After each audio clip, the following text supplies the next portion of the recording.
Hello, ladies and gentlemen, and welcome to the Say Report. I'm your host, Devin Decker, and joining me, my host companion, Sejan Sarowick. Sejan? Hey, everybody. What's going on today? Brendan Fraser History Month is an important time of the year. But every once in a while, there is a genius, beautiful, magnificent conflagration of events. Because do you know what else is out there right now during Brendan Fraser History Month, Sejan? I bet you do. I mean, the whale just came out. Are we talking about how people can finally see his Oscar-winning performance at home? What are you trying to lead me to? You've led this horse to water. Now help me drink it. What's going on? Mountain Dew Pitch Black is back in cans and bottles for the first time in like 7 years. And you think they did this in honor of Brendan Fraser? No, I just think that it's a magnificent conflagration of events. And now I get to drink a Pitch Black while I talk and celebrate one of the world's greatest actors, Brendan Fraser. And I'm very excited about this. I'm going to take a sip. You fill the air. You know, there's a couple of random Mountain Dews floating around here in Utah that I'm gonna have to dive into, and a couple of the local franchises. I don't know if we've ever talked about this, but one of the big things that's out here is soda bars, because there's a lot of people out here that don't drink, and so people will go to these I call them sock hops, like the old school soda places that you could go to in pharmacies and shit back in the 40s and 50s and shit, right? But they're not even that, because they don't offer anything but random drinks and sodas, and more often than not, they don't encourage you to hang out. They want you to go through the drive-through, or at the very least come in and take your drink and go. So there's not usually places to sit or anything like that. When I think of sock hops and stuff, they were places where kids aren't sock hops drinks? Do you mean soda jerks? Sock hops feel like they were parties, dances. Were sock hops actually the locations? Sock hops were places. Yeah, sock hops were locations. That's crazy to me. I never realized. Maybe I'm wrong on my 1950s lingo, but soda jerks were people. So I don't know.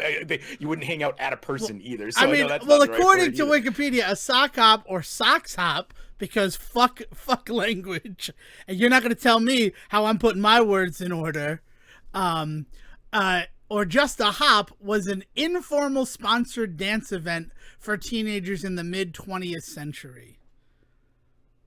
So I don't know about just a soda bar, what that was called. Like Pops Chocolate Shop. Yes. Anyway, so sorry, out here they've got a lot of places where you could just go and get random sodas and things like that. And they usually just do a lot of their own thing. But I have discovered that apparently in a couple of them, there's a hidden gem of specialty Mountain Dews. R&R Barbecue out here, I don't know if that's anything outside of Utah. I don't know, but they've also got a new berry Mountain Dew I've got to go try too. So apparently I need to go on a new Mountain Dew quest this I'm very jealous, because the only Mountain Dew quests that I get to go on are Pitch Black and Summer Freeze, which are this year's summer flavors. And also, there are rumors, and they're unsubstantiated, I have found no proof of this, that Hard Mountain Dew has made its way to the Northeast via Connecticut. And I really want to try that Hard Mountain Dew. Right. So not Mountain Dew Spiked, because that is traditionally, infamously, does not actually have booze in it. But then they went and they introduced a boozy Mountain Dew. That had to have been connected, right? At some point, they realized they were catching so much flack for Spiked Mountain Dew not having booze in it that somebody in the room just went, why doesn't it? And now they've got Hard Mountain Dew.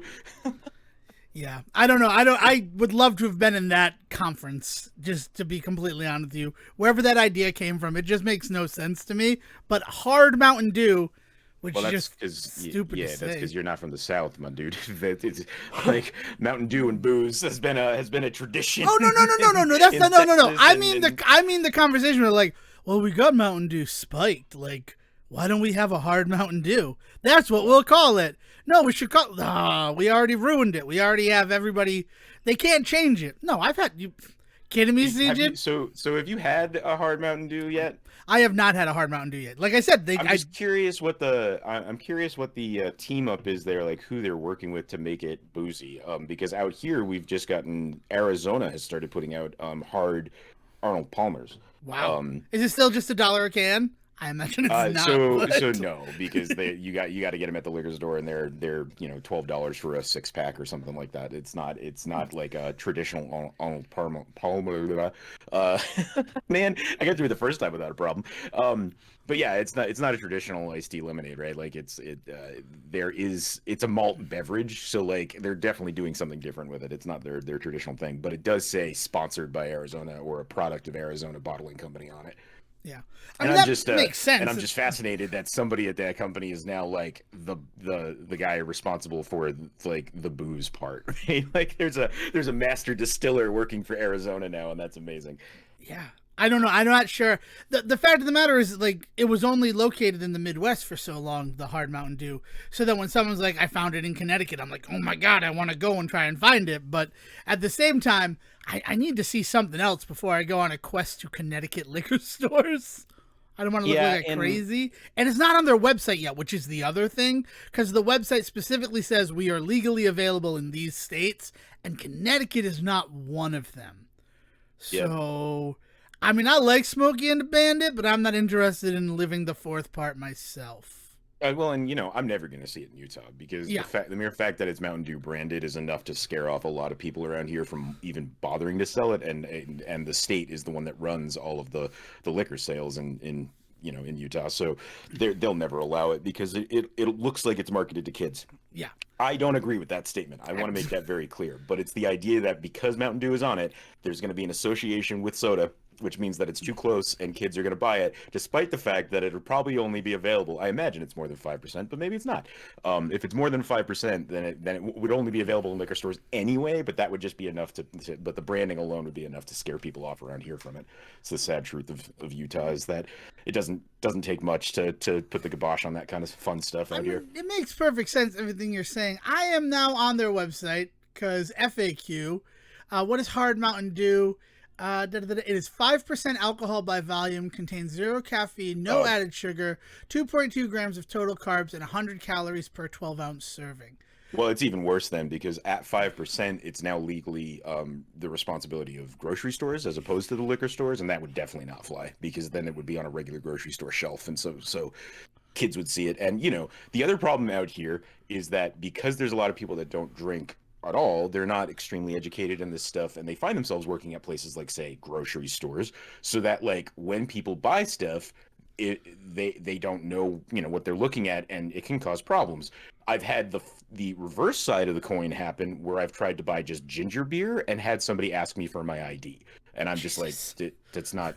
I mean, I don't mind showing you my ID. I'm a 35-year-old man, but that's not alcoholic, and you should know that. But like I said, people out here don't drink, so they're not familiar with certain products and certain things. And I'll be honest, not many people drink ginger beer straight. I do, but not many people do. So usually people that are buying it for booze mixing, right? I mean, that's weird though. I mean, because there's no alcohol. Like, could you buy old duels without a ID? Yes, that's the point of non-alcoholic. Yeah. Yeah, like that's the whole point of it, right? So I don't. Right. That's strange to me. Oh, there's non-alcoholic everything out here too, Yeah. by the way. Like we have non-alcoholic Blue Moon, non-alcoholic St. Pauli's. Like there's huge non-alcoholic sections because they want to encourage people that like I think we've talked about this a little bit with the Liquid Death sparkling mountain waters out here, right? Yeah. Like how big they are because people end up in situations where everybody else is drinking and they don't want to feel weird, so they want to have a drink in their hand. And so there's a huge non-alcoholic market out here. It's actually really cool. Like in terms of like we've got a ton of really interesting new non-alcoholic gins and rum. Not a lot of whiskey. Non-alcoholic whiskey is having a hard time getting its foot in the door because I think they just can't get any flavor profile on it. But non-alcoholic wine has been huge since I moved out here. There's been bottles of that available at the store for forever. Yeah, that's cool. I mean, I was on a quest to find Guinness glasses this past week as a going away. My boss is retiring, and despite the fact that he has, as of this recording, but as of release, 41 or 40 days left, it felt really weird to go to his retirement party while I'll still be, reporting to him and working for and with him. So I just got him. He had complained that at the last retirement function he went to on campus, all they had was Stella Artois. He's like, I just would love a Guinness. So I got him Guinness, and then I got him a glass so he could look classy with it. I'd rather somebody piss in my mouth than a Stella Artois, so I don't blame him. It is pretty much generic white wine or Stella Artois at any of the functions on our campus. Oh, I forgot that you guys were a sister school with the entirety of Belgium. Yeah, it's really interesting. There's a lot of crossover. There's stroopwafels every day in the cafeteria, which is really like the best part of it.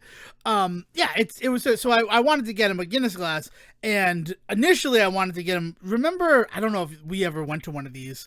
On the last one I went to got me thrown out of Buffalo Wild Wings. You can listen to that episode if you'd like. But like they'd have events where you could get a Guinness glass and they would etch in the glass for you like a name or a thing. So I tried to find one of those events. That's where my quest started.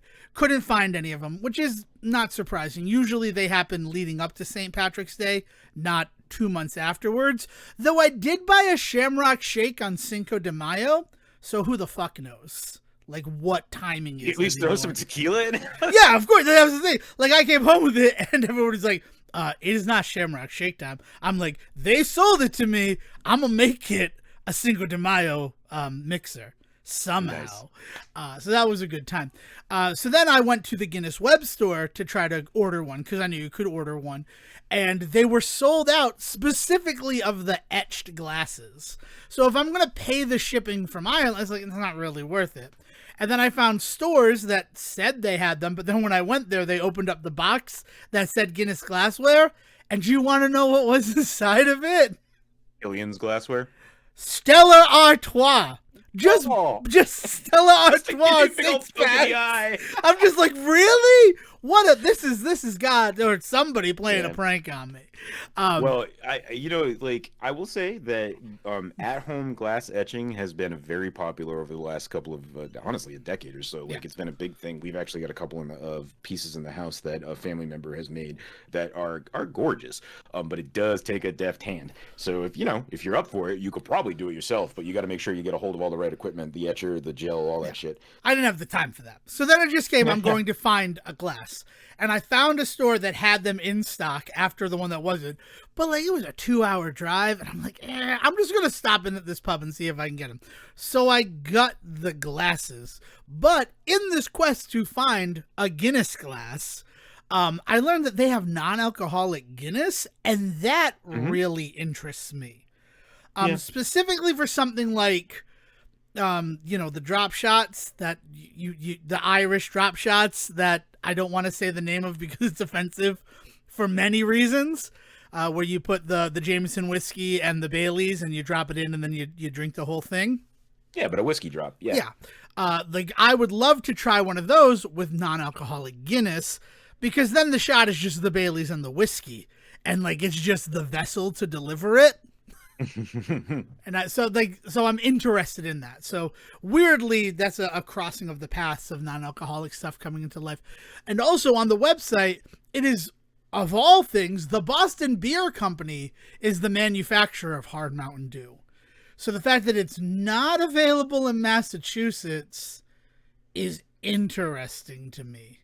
I have to wonder that there's probably a good contingency of people out there that are a little wary of it. You know, like having it branded as Mountain Dew, marketing wise, can be a real issue, and that's made even more so an issue because of all of the Mountain Dew spiked bullshit that happened about 5 years ago. Yeah. Like it wasn't like offensive and it didn't blow up like Twitter or anything like that, but it was a huge fucking stumble on their part to the point where they had to push an entire new marketing campaign for it that promised that there was no alcohol in it. Yeah. I'm trying to figure out like what it was. Did it have real juice in it? Was that what made it spiked? Yeah, okay. It had like they had various ones that had like orange juice or dragon fruit or something. Like there was all sorts of weird like we put Mountain Dew in with other juices, and so we quote unquote spiked it. And it's like that's a funny joke, guys, but really that's not great. like spiked with prickly pear, cactus juice, lemonade flavor from concentrate, and other natural flavors. Mm-hmm. So yeah, that's interesting. And yeah, so while we're here, right, and we're delivering this, we have other stuff. We're going to celebrate Brendan Fraser. It's just, this is a big one. And then I think there's one other big thing that happened this week that we should probably talk about. Maybe just like a couple of minutes. I will let you bring it up, and then I'm probably going to pull the ripcord on it. That's fine. No, that's fine. I think we should acknowledge it. But the places where you can get hard Mountain Dew, if you're out there and you're listening, and we've sparked your interest, is Indiana, Tennessee, Florida, Oklahoma. From the top, Indiana, Tennessee, Florida, Oklahoma, Arkansas, Montana, Minnesota, Virginia, Las Vegas, Ohio, Illinois, Arizona, and Kentucky. Expanded availability to come. Find Hard Mountain Dew near you. Visit our product finder. And then so I went to that and I typed in, local places in Connecticut that I have the zip code memorized for, and it didn't come up as any. And I'm like, so yeah, I don't know if I want to go to Connecticut to buy this stuff yet. I mean, also, people have phones still. Like, you could call a store and say, hey, do you have this product? That's actually something that's pretty normal. Yeah, but I mean, I guess it's right over the line. It just seems weird. Like, you think that if you're the Hard Mountain Dew website, you'd want to update it, right? It's this thing that people are clamoring for. Yeah. And just one last thing about that list that you put out there. The secret to drinking in the Midwest is if you want some of the weirdest, silliest, coolest shit that's going on in like booze making right now, Indiana is a bit of a gem. They've got a few different places that are famous for various styles of drinks that I've only ever seen in Indiana. Now they're like variations on things that exist in the world, right? There's a couple of there's a small Indiana franchise that specializes in basically Long Island iced teas, but what they do is they have like a 40 like different variations on it, and like there are always different cool colors that layer out and stuff like that, so like you can get like a red, white, and blue one and shit. And like that's something that I've only found in Indiana. Like there's some weird drinking going on in Indiana, which to be fair, they have Gary to deal with, so I'm not too surprised. But yeah, anybody out there that wants to go looking for some really serious weird drinking, check out Indiana. Yeah, plus the college scene specifically. You don't grow up with all that corn and not have a lot of fun with alcohol, right? Plus, you said the magic word, so I wasn't going to talk about the Connors. This is not the big thing, just if you're keeping score. Wasn't going to talk about the Connors, but the last episode of the Connors that aired, Dan Connor, played by John Goodman, said, I'll have what was that? Our beloved John Goodman. Our beloved John Goodman, of course. He went to, Jackie is married now. She's married to Nat Foxon. That's the actor who plays her husband, and he had found out that she had lied about money she borrowed to give to Dan to buy inventory for the hardware store that he's an equity partner in. Connors has gotten very complicated. Jackie as in which character? As in Lori McLaughlin or whatever their last name is. Her character had come out as. Yeah, but that was in one of the seasons. It's not real, right? That like sucks. Dave, I don't watch the Connors, so I didn't realize she doesn't have a kid anymore. So like her child just vanished into the air. Like they pick and choose the stuff that's like actually going to exist in continuity, which has been weird because they referenced like the George Clooney stuff when they went back to Wellman Plastic, where Jackie and Roseanne worked for like the first 2 seasons of the show. And it's like, that's a weird thing to be like, this is hard continuity. But then you'll just forget and people have vanished in the world. Even in the world of the for anybody out there that thinks that Roseanne maybe got the shit end of the stick, you're wrong, because this is the kind of bullshit that people were really pissed off about, right? Like that was one of the most famous coming outs in 90s television. Like it was up there with like Ellen, right? Mm-hmm. And to completely erase it in the reboot sucks. I mean, and along that same line, earlier in the reboot, they had her dating a couple. Like, she was polyamorous. She dated a couple played by Jennifer, the Flashdance one. So not Jennifer Grey. Jennifer Grey. Yeah. Yeah, Jennifer Grey is not the one that I'm thinking of. I don't know who it was. It was, and Colson Elizabeth was Shue? Colson. Yeah, no, Jennifer Colson Beals was is married to Jennifer Beals, by Jennifer the way. That's Beals, who you're talking but about. it wasn't. It was Jennifer Grey. But then I was thinking of It was Matthew Jennifer Broderick because she also dated Matthew Broderick. Jackie was in a relationship with the character played by Matthew Broderick, who was just scamming her for money. But then she was also in a polyamorous relationship with Colson, Clark Gregg, and Jennifer Grey, who were married in real life. They played a couple in the show that she was dating.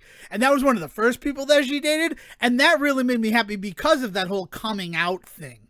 That like we've seen it with men, we've seen it with women. This seems like a natural progression for the character of Jackie. Yeah. And then like now she's married to Nat Faxon. But yeah, so she borrowed money from him. To be clear, bisexuality exists. So if that's something they've explored, that's exciting. I thought that you meant she's never really called herself bisexual or anything like that. Sure. So, but at least little steps. You know me. I'm always happy when there's any representation in the world. Yeah. It's been a quiet walking back to Jackie Harris being like heteronormative. So it's been interesting. But yeah, so she borrowed $1,000 from her husband in order to here's the whole story on this. I did not mean to go down a Connor's hole. I promise a very wonderful celebration of Brendan Fraser is happening because I really enjoyed this week's movie Hairbrained. And if you haven't seen it, there's a great time to go watch the movie and come back because I'm probably going to talk for 97 minutes about the Connors. I apologize in advance, but it's a great time to go watch the movie. But yeah, so they had gotten an 18-wheeler big rig, which Jackie, there's the other thing about the pick and choose continuity. She was a long haul trucker in like season 6 of the Roseanne show. So she's like, well, I still know how to drive one because Dan had read about a hardware store that was closing like 500 miles away. And they're like, well, by the time we get down there, the inventory, like we need something that we could actually make a substantial purchase with. And so she's like, well, I can borrow an 18-wheeler from one of my old trucker buddies. We can do a road trip and pick it all up. And then as they're down, when they got there or as they were getting close, they realized that like, for an extra $1,000, they could clean up. And she's like, you know what? Like Neville can give us that money. And if it's true that you're going to clean up and selling this stuff, he'll never even know that it's gone. But then, so she asks for it. She gives it to him. But what he had said to her is, I'll give you the $1,000 as long as it's not for your family of grifters. And then they're just playing poker one night and Nat Faxon is winning. And Dan made a comment about, well, I guess it's easy to win when you're playing with a family of grifters. And that was the schism that started the whole episode. Regardless, whatever, he went out to a bar because he didn't want to be with Jackie. And he was drinking Long Island iced teas. This is how all of this started, people. I apologize. And Dan said, I'll have what he's having. And then when he got it, he shot it. And he was like, oh, God, that's so sweet. And that, to me, feels like somebody wrote that line who ain't ever had a Long Island iced tea. Well, I will. Okay. So it sounds like somebody who's had a Long Island iced tea in like a dry area, right? Yeah. Because, so I'm trying to decide like how deep into the metaphor we have to get here because I don't want to like fucking mansplain Long Island iced teas to the entire universe. But like you have to know that there's a lot of booze in it, right? It's five shots of alcohol, a squirt of Coca-Cola, and sour mix. That's what's in a Long Island iced tea.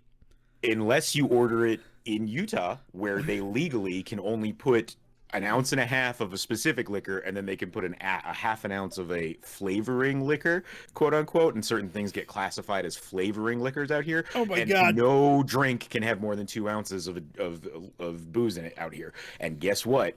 Every restaurant in here sells a Long Island iced tea. So that's a thing, right? Oh. Like what you're drinking out here is not a Long Island iced tea, but people don't know that. They're like, oh my God, I'm getting so drunk. And it's just like, no, you're not. It's kind of a Salt Lake iced tea, if we're going to be assholes about it. Yeah. Well, so that is a thing that exists in the world, right? Yeah. So what it sounds like is somebody that's just never had a good one. Yeah. Because I'm like, depending on the bar they're at on the show might be the joke. Right. I mean, it felt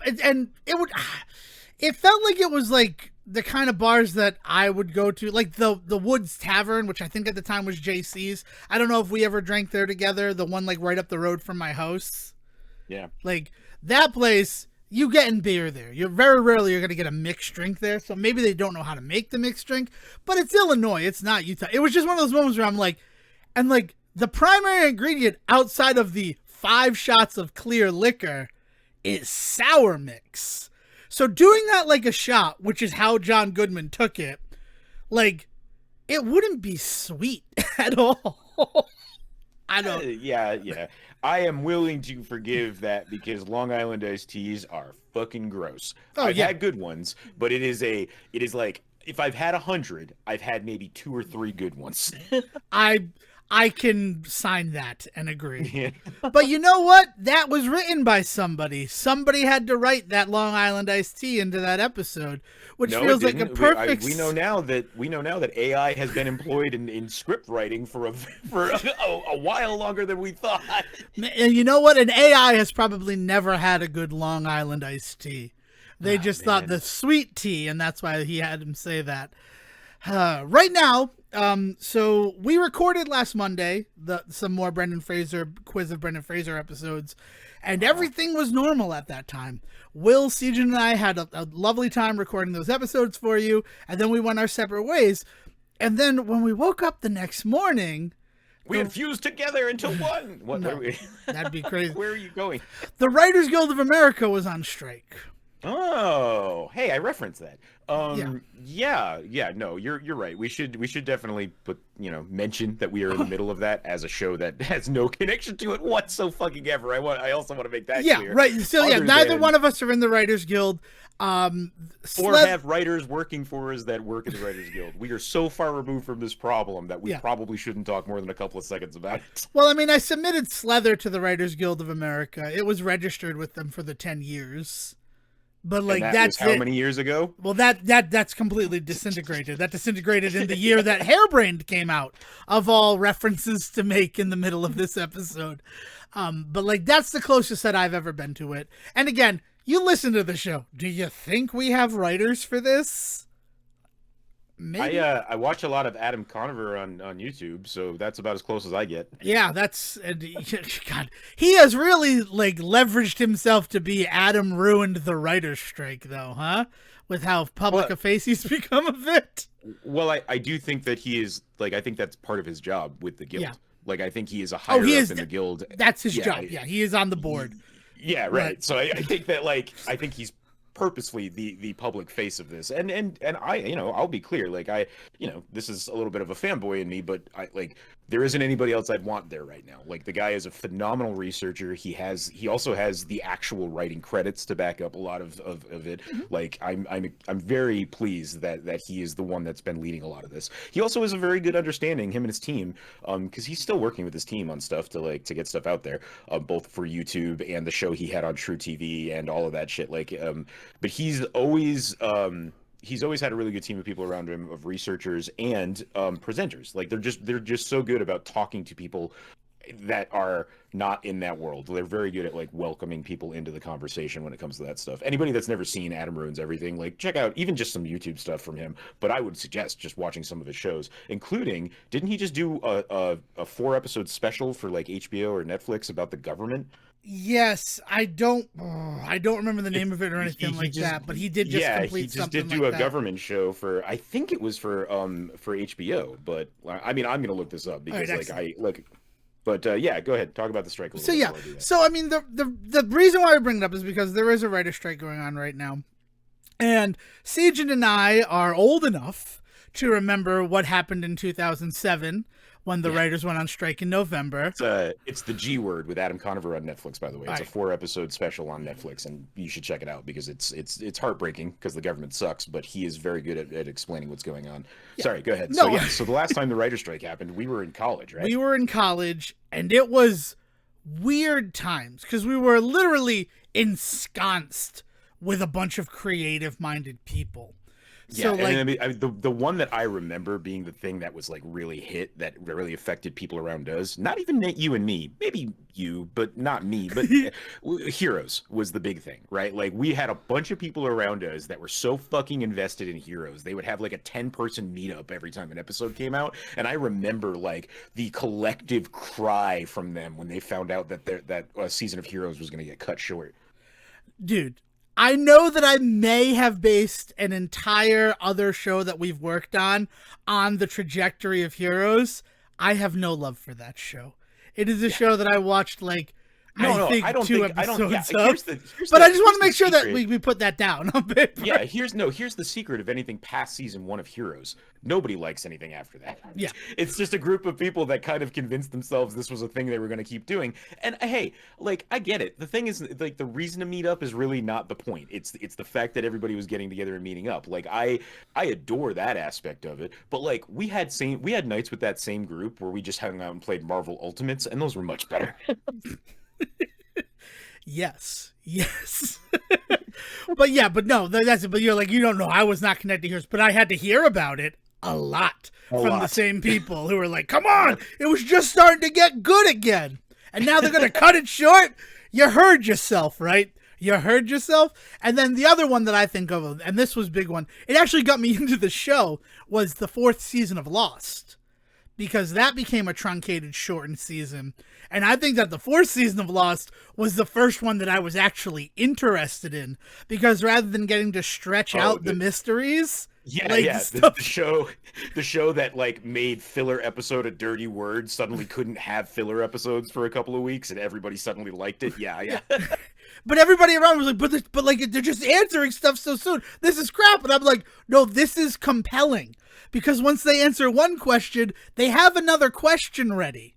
And it's not, why is there a polar bear on the island for fucking 29 episodes? I don't need to watch this dude run laps around a track 7 years before the events of the rest of the show. It doesn't explain fuck all for me, okay? I don't care that he has long hair and looks pretty. That's not what I want. He's got an accent.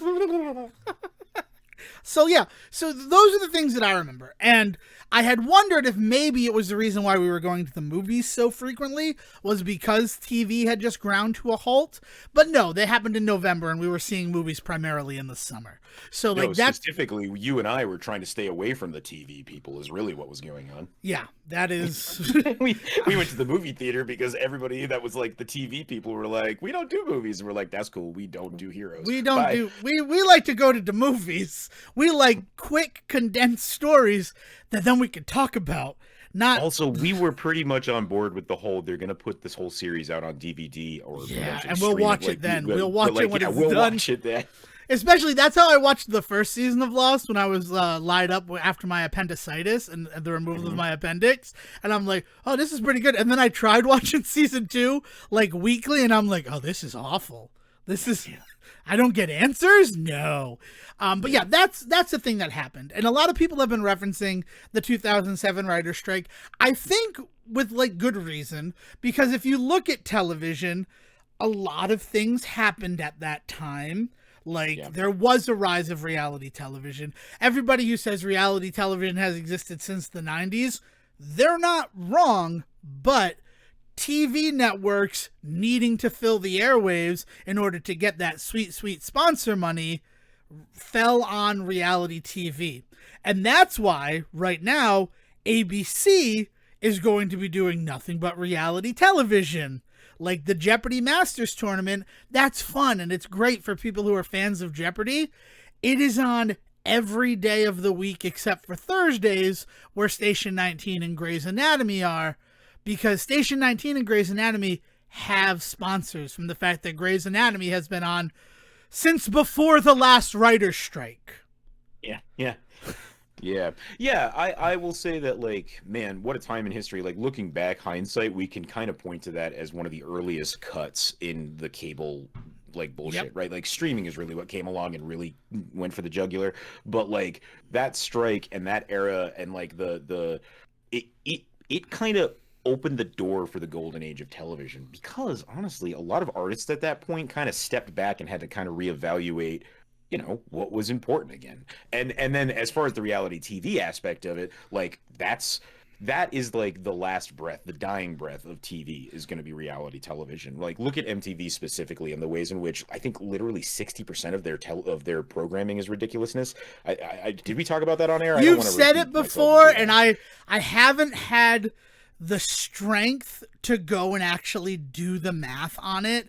But yeah, oh, no, it's basically the ridiculousness that is network. the Viacom released number for what they want on MTV is 60% or more. They want it to be ridiculousness because it is the cheapest show in the world for them to produce. They basically are just in syndication with any episode, with 100 episodes now that they just rotate through, and they just like throw money at Big and well, Big has passed away, I think, but yeah, like they, man. Yeah. Anyway, I mean, it's the Tosh.0 series thing that they did on Comedy Central. Once they had 100 episodes of that, they put that anywhere there was a gap in the network. Mm-hmm. It's how Viacom runs their cable networks, is on reality TV. And the killer is that in true fashion, anybody that is like never seen it, go back and find Talk Soup. Even the early episodes before Joel McHale got there, but honestly, it's the Joel McHale era that really does this. He perfects a formula that then gets used by guys like Tosh and what's his nuts, the skateboarder there for ridiculousness. I can't think of it right now. Drydick. Dryden, thank you. Yeah. So like the ways in which they just cop that, and they don't nearly do it as well, because the kinds of humor that that Joel McHale and his team were bringing when they were doing Talk Soup, like it was like perfection, and it was fun, and it was fresh, and it was inventive. There was actual work going on. I don't always feel that way when I watch things like Tosh.0 or Ridiculousness. I don't feel like there's a lot of work being put in, but that's my opinion. Again, they're able to get away with 60% of their programming or more being that on MTV, so somebody's watching it. There was that era where every house I went to, if it was the afternoon, Tosh.0 was on the TV, and I'd be like, "Oh, you're fans of this?" And they're like, "No, but what else am I gonna put on?" And it's right. That's reruns of Simpsons. That was always my response. But anyway, but the writer's strike is on right now, and we don't know what it's going to do, because last time this thing came around, it really did usher in like a weird era of television that eventually evolved into the golden age of it, right? Like, you got some really fascinating stuff. Like, I think Breaking Bad, which is often the father of the golden age of television that people point to, right? I think it had already started, right? Like the first season of it was what was on when the writer's strike happened. That's correct. No, yeah. I know that for a fact because anybody that doesn't know this, Dean was supposed to die in that season, but because of the writer's strike, they just didn't get to those episodes, and then he ended up being one of the best characters on the show and has a phenomenal moment at the end for what happens with him. No spoilers, because that show should be enjoyed. Just surprise, like take all the discovery you can with that show. Also, give the Fly episode a shot. I promise you, it's actually better than everybody says. But yeah, so like the first season of Breaking Bad was on, so it's not like the writer's strike is like solely the cause of the golden age of television, but the ways in which that really kind of hit at the same time as us suddenly making better TV is just a really interesting thing that I'm sure somebody out there that's smarter than me has explored. Yeah, and that one lasted for 100 days. That lasted 100 days in like the winter months. We don't know what's going to happen here, but we are acknowledging that it is a thing that started at the beginning of Brendan Fraser History Month, and if it is still going on come June, then I will dive a little bit deeper into it. But it would feel weird not to acknowledge that it's happening. And I really hope that it does get resolved quickly and is not still going on come June. But honestly, I don't know. I have some personal thoughts and opinions about the timing of it and how things have already reacted that don't make me hyper optimistic about seeing a quick conclusion to this. Let alone, the thing is, I don't need a quick conclusion. Like, I'm not in it. I want the writers. I don't know if it's clear or not. I don't know if we put this down, and correct me if I'm wrong on this, Dev, but we are standing with the writers. Oh yeah, no, we totally stand with it. Yeah, right. So I this can go on for 3 years if it has to. I just want to make sure that there are some pretty solid like safety nets put in place for what is coming down the pike for these guys. Like, I mean, everybody's blowing up the AI conversation, but that's really like their third or fourth concern on the list. That is not their top concern. It's just the easiest one for everybody online to talk about right now because we were already all talking about AI to begin with. But that's a perfect example, right? Like, so getting some safety nets in place to make sure that there are some guarantees that they're not going to all lose their jobs to AI. The unfortunate matter is that we all are going to be affected in some way because of that whole move. We don't know how big or how bad yet, but if we can start putting our foot down now and say, look, we draw the line here, like hopefully that saves our asses some way. And that's what these guys are doing in that regard. Yeah. The other thing is, just like any other strike that you've seen in history and any other industry that has unfortunately dried up in America, we're aware that the entertainment industry is already capable of outsourcing to other countries, which is where a lot of my lack of optimism comes from. I guess where I say I'm not optimistic for a quick resolution is the fact that it's going to be drawn out. And that's fine. I'm okay if it goes, like Sejan said, if it goes on for 3 years, then they're fighting for something that they definitely need to make it a viable career path. But if it goes on for 3 years, I hope that the outcome is a positive one. It's worth it, right? Yeah, like it's, and that's really where a lot of my pessimistic views on it come. Because I know for a fact that all of these networks and things, they can withstand some time on this. It's not going on strike in November before shows have wrapped. Like, they were strategic the last time that they went on strike. And I'm sure there might be some strategy here, but living in the moment of it, I'm not sure what it is. The end of the season, the broadcast television season, seems very different than like 6 weeks into it. I will say this, you're looking at it from a TV perspective. From a movie perspective, it's a pretty solid time, because this is something that came out just this kind of past week in because of the writer's strike. But we've kind of gotten this feeling. Basically, Disney Marvel basically just admitted that it is part of the structure of their filmmaking now to be, in their words, experimental with their scripts, right? Like they said that, they said something along the lines of like, we like to experiment and try different outcomes or something like that. Like they were talking about how this is affecting them and saying that, like, because we don't have writers, we actually technically can't even film the movie that we're in the middle of filming right now, because it's not even like they had a complete script to work on. Now, people out there are going to take that information and run in all sorts of different directions with it. I'm not. That's not something for us to focus on today, especially because we are sitting here in the middle of Guardians of the Galaxy 3 being out, and one of us having seen it and the other not. I'll give you 2 guesses. My brakes are broken in my car, Sejan. But the real trick of it is everybody's going to pile on that and give Marvel and Disney all the shit in the world they want about that. But the thing is, that's how movies have kind of evolved into getting made. And so they're not the only movie company that's had to put some shit on hold because of this. Yes, there are definitely plenty of people out there that are still working off of already written stuff, and they're trying to do what they can. But like, we've always, it is one of the biggest tropes of movies about movies that the writer is on set and dealing in some way with it, right? Like, one of my favorite examples of this is the Christopher Guest one that nobody else seems to like is For Your Consideration. I adore that movie, and like the 2 writers in that, like, it is a constant joke about how that movie is constantly evolving, and the writers are always trying to justify not their decision, but the studio coming to them and saying, hey, the movie needs to do this now. And then they cut to the writers, and the writers are like, well, it makes sense to us because we feel like it really should have been Thanksgiving all along. And it's just like, what the fuck are you talking about? Like, yeah, it's like, we've always known that movies have evolved throughout their being made, right? Like, it's not really news that that's what's happening. People being like shitty and upset that like they didn't have the ending written. Well, they had an ending written, but like, that's it. But there's a lot of films that have had to kind of pump the brakes right now. So like, I know TV doesn't seem like it's going to be really affected, and that used to be the way people would have kind of interacted with writers, but that's just not happening anymore.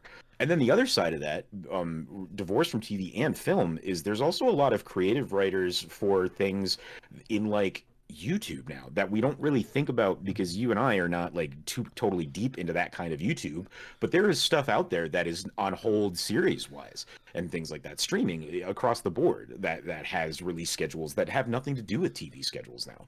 So like, yeah, it's weird, and I think it's just an indicator of how little TV really matters anymore in the entertainment industry. Not little, but how much less it matters than it used to. Right. I suppose the reason why I focus on TV is where that would be the first place you would see the immediate effect of them going on strike. But not when we live in the world of like social media where we're kind of following Marvel's every move. And when they say, hey, we had to put Blade on hold because of the writer's strike, that has affected more people in my circles than anything else has been that. Nobody has given fuck all about the fact that TV might not get made, but the fact that Mahershala Ali, if I said his name correctly, that his Blade has been put on hold because of this, like that has pissed some people off. And you know, people taking that anger and not necessarily directing it in the right places, and you know, you try and be as forgiving in your explanations as you can, but like people really need to pay attention to what's going on. This is a group of people, these writers, that are saying like our jobs already kind of are shaky, and we're now staring down the barrel of a lot of changes coming that are going to make our jobs even worse, and we need to draw a line in the sand, and that's what they're doing. And so we need to get this stuff figured out for them. Yeah, agree, because entertainment, it's a big part. It's a big part of everything. It's a huge industry, employs thousands, millions of people. I don't know. It's just, I guess financially, it's the fact that if they start losing sponsor dollars and they can't do anything else. But you're right. We're gonna have to wait, right? And that's what this last 25 minutes has been us saying, is it's still too fresh for us to truly assess the outcome of what's going on. I can't wait for the next season of The Connors, where the first 5 episodes they're all eating Subway sandwiches right into the camera. Not before a live studio audience, though. Again, for some reason, I don't even freaking know. I don't know. Honestly, I don't know. There are a lot of shows that I felt like if this were the end of the show, it'd be okay with the people who are in charge. And this has just sort of been like, I am not looking forward to that day that comes at the end of every May that then we talk about in June, where they finally announce what's coming back next season. Yeah. We'll see. All right. Anything else to say before we go into Brendan Fraser? No, we gotta. I like that we talked about writing before we got into Hairbrained, because man, we got to talk about this script for a minute. Oh man, so Hairbrained is the movie that we're doing this week, and I got to tell you, this is a film that I had never seen. I was not aware of this movie outside of the fact that like Sejan and Will have little cute inside jokes about this movie. And so I feel like I'm on the outside, like maybe a 13-year-old or a 41-year-old who goes to college. No, the truth is that the inside joke is just that we're the only two that seem to ever acknowledge its existence. Like it's that kind of film. There's just there is a level of film out there where, you know, it's the Sundance thing for me, like where I will see this thing that I really enjoy, but I just instantly know that like this is never gonna click with anybody. And this is one of those movies that you're watching it and you're just like, you're super enjoying it, but admitting to yourself the whole time that there's issues and that there's other things about it that make it unappealing to audiences, or you're in that other audience and you have no interest in it. That's interesting. I was totally on board with the movie from the beginning. I loved it. I had such a great time living in this world. And that's just the first thing that I have to say about this movie. But again, this is not a movie that people talk about. This is not a movie. I don't know. Let us know if you'd seen this movie before you heard that we were talking about it. So the guy that made this movie, Billy Kent, right? He's only made a few movies. This is a rather independent film, a truly independent film. And so Billy Kent, the more famous film of his is Oh in Ohio. Have you ever seen that one? No, I have not. Parker Posey and Paul Rudd. The big story, much like this one, there's a billion plots in it, so it's hard to say what the movie is like, quote unquote, about. But like the driving plot in Oh in Ohio is Parker Posey plays a woman that has never had an orgasm, and so it's all about her just discovering that and that whole thing.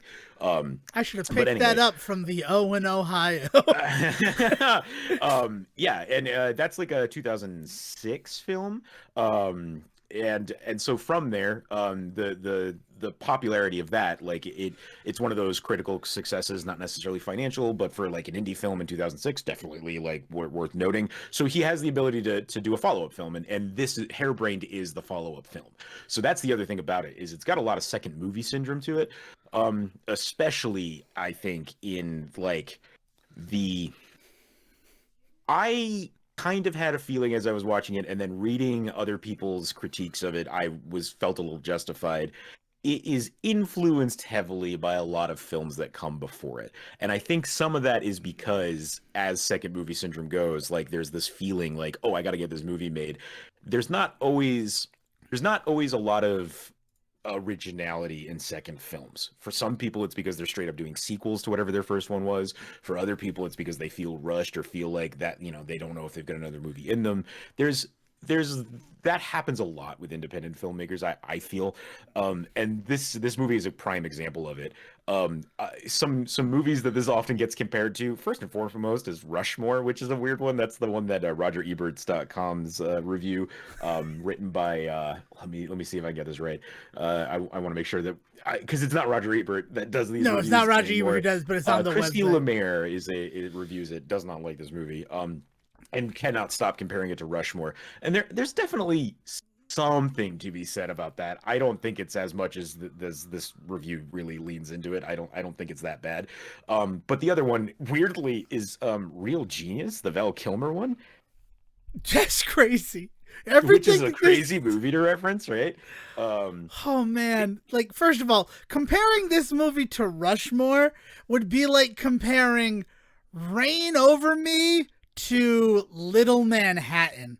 Yes, both of them take place in New York City, but like that's where the similarities end. Yeah, I think it's also, I mean, it takes place at a private college. It's about a kid that is there, that is on the outs, but mostly because he's a genius, and also, is kind of, he's swinging above his station in a lot of ways, right? Like there's definitely some influence by that Rushmore kind of feel. I don't get it, but the thing about Rushmore is, like, as a Wes Anderson film, like, it's also got a style to it, and that I don't think is touched, right? Like, I think the story beats, maybe you could definitely point to some Rushmore-esque influences, but I just don't see anything in the style. Now, on the other hand, the funny thing is about bringing up Real Genius is I actually think stylistically there's a ton of that going on here, like the college slacker comedy in general. It's just funny that they use Real Genius as the example of that, because that's a whole genre, right? I mean, it's a whole genre, but then if you're going to pluck one out of the genre to be representative and hold against Hairbrained, Real Genius makes sense. Well, Real Genius does for Alex Wolff's character, but yes. I would actually argue Back to School with Rodney Dangerfield is a bigger influence for Brendan Fraser's, right? All right, if we're going to talk about Brendan Fraser, and that's what we're here to do, it's Brendan Fraser History Month, the biggest analog to this film that I could point to would be School Ties in a lot of really weird ways. Yeah. Like the fact that, and honestly, I don't know Billy Kent. I don't know his where he's coming from when he constructs his movie. But from the second Parker Posey dropped her son off to ride a bus to this private school in the middle of friggin' nowhere, I'm like, well, that's just like the beginning of School Ties.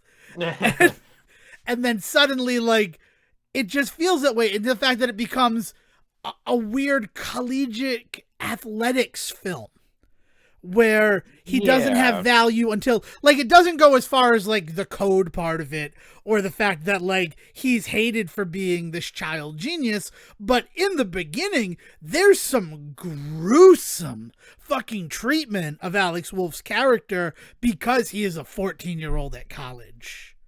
Yeah. Like, there's...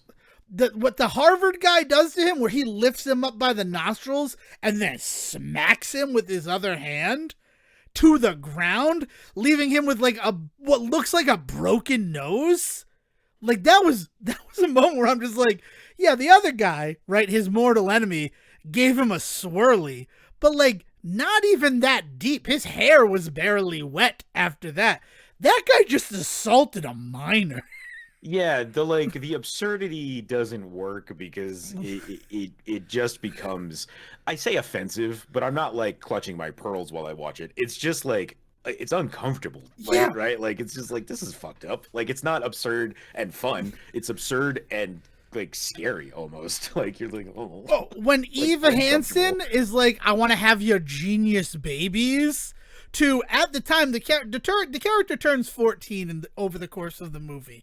So all of the reviews of this movie say that he's a 14-year-old in college, but he starts out as a 13-year-old. Yeah, yeah. Like, and that is when he is approached by a senior in college. So at minimum, she is 20 years old, being like, "I want to have your genius babies."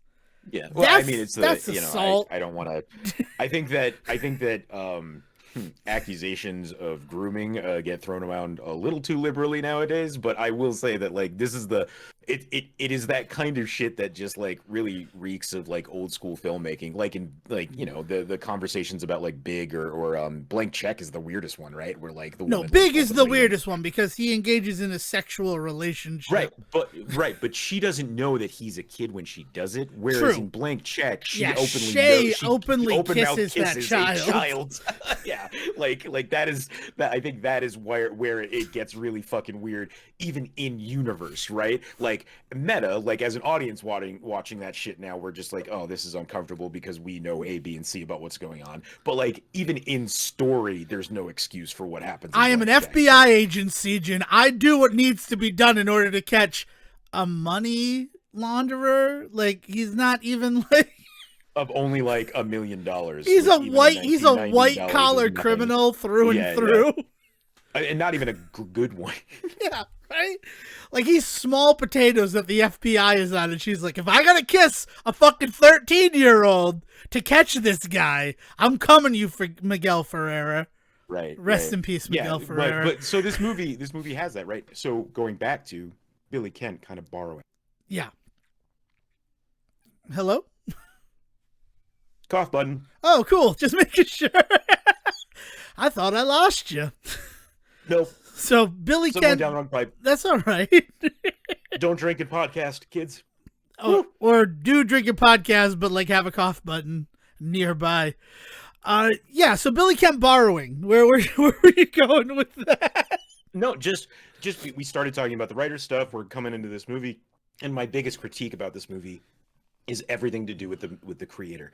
Like I think everybody acting in this movie, Alex Wolff, Brendan Fraser, Parker Posey, like everybody is doing a phenomenal job with what they have, and I do think that what is there as far as a film goes is more than serviceable. It's downright enjoyable at moments, right? Like this is a fun film in a couple of different scenes. So like I have a good time with this film. I enjoy this film, but I cannot help but watch the entire time and just think this is a step behind what it could have been in so many different ways. And I couldn't help but keep thinking about the fact that this definitely felt to me like a creative who had really big success on their first movie, and they're just like, oh man, that's the movie I wanted to make. What do I do?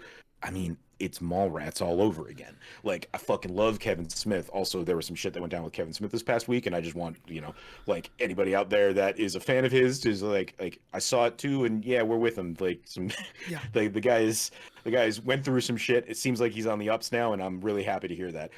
But anyway, stepping back, even he would admit Mallrats kind of is in this weird space for him because he and a lot of his fans adore that movie, but it is pretty openly acknowledged that it's kind of a stumble for his second film, right? And I think that's just what happens with these independent filmmakers when they're in this position. The movie that they really wanted to get out there is out there now, and now they're like, well, what do I do next? And for some people, that's a real challenge. And I think that Billy Kent like rises to it with this film admirably. I just don't think that it was ever gonna knock it out of the park. Yeah. Which is unfortunate. I mean, it's exactly why I talk about the third movie is the best way to judge a director. Because by the third movie, they've made the movie that they wanted to make. They've made the contractually obligated follow-up film, whether it be a sequel or something that now has a studio with its influences. So now with the third movie, they kind of have that creative freedom again that they had from the first, but they've learned from the other two movies. So it's kind of sad that we don't get, I mean, technically Hairbrained is Billy Kent's fourth directorial outing, but in terms of ones that went anywhere, there's nothing that follows up Hairbrained. And it's kind of disappointing because now that we're talking about it, there is a whole subplot of this movie that just kind of exists and introduces wrinkles that honestly feel like they come from effing nowhere. And I'm of course talking about Alex Wolff's character. I should know his name. I know his last name is Pettifore. What is his first name? Yeah, this is one of the Rushmore bits, right? That people compare it to Rushmore is because he's got like a weird, like he's just got a whole like weird steez to him. Eli. Sorry, I read that quick. But like his mom is Sheila Pettifore and he is Eli Pettifore, and Brendan Fraser is Leo Searly.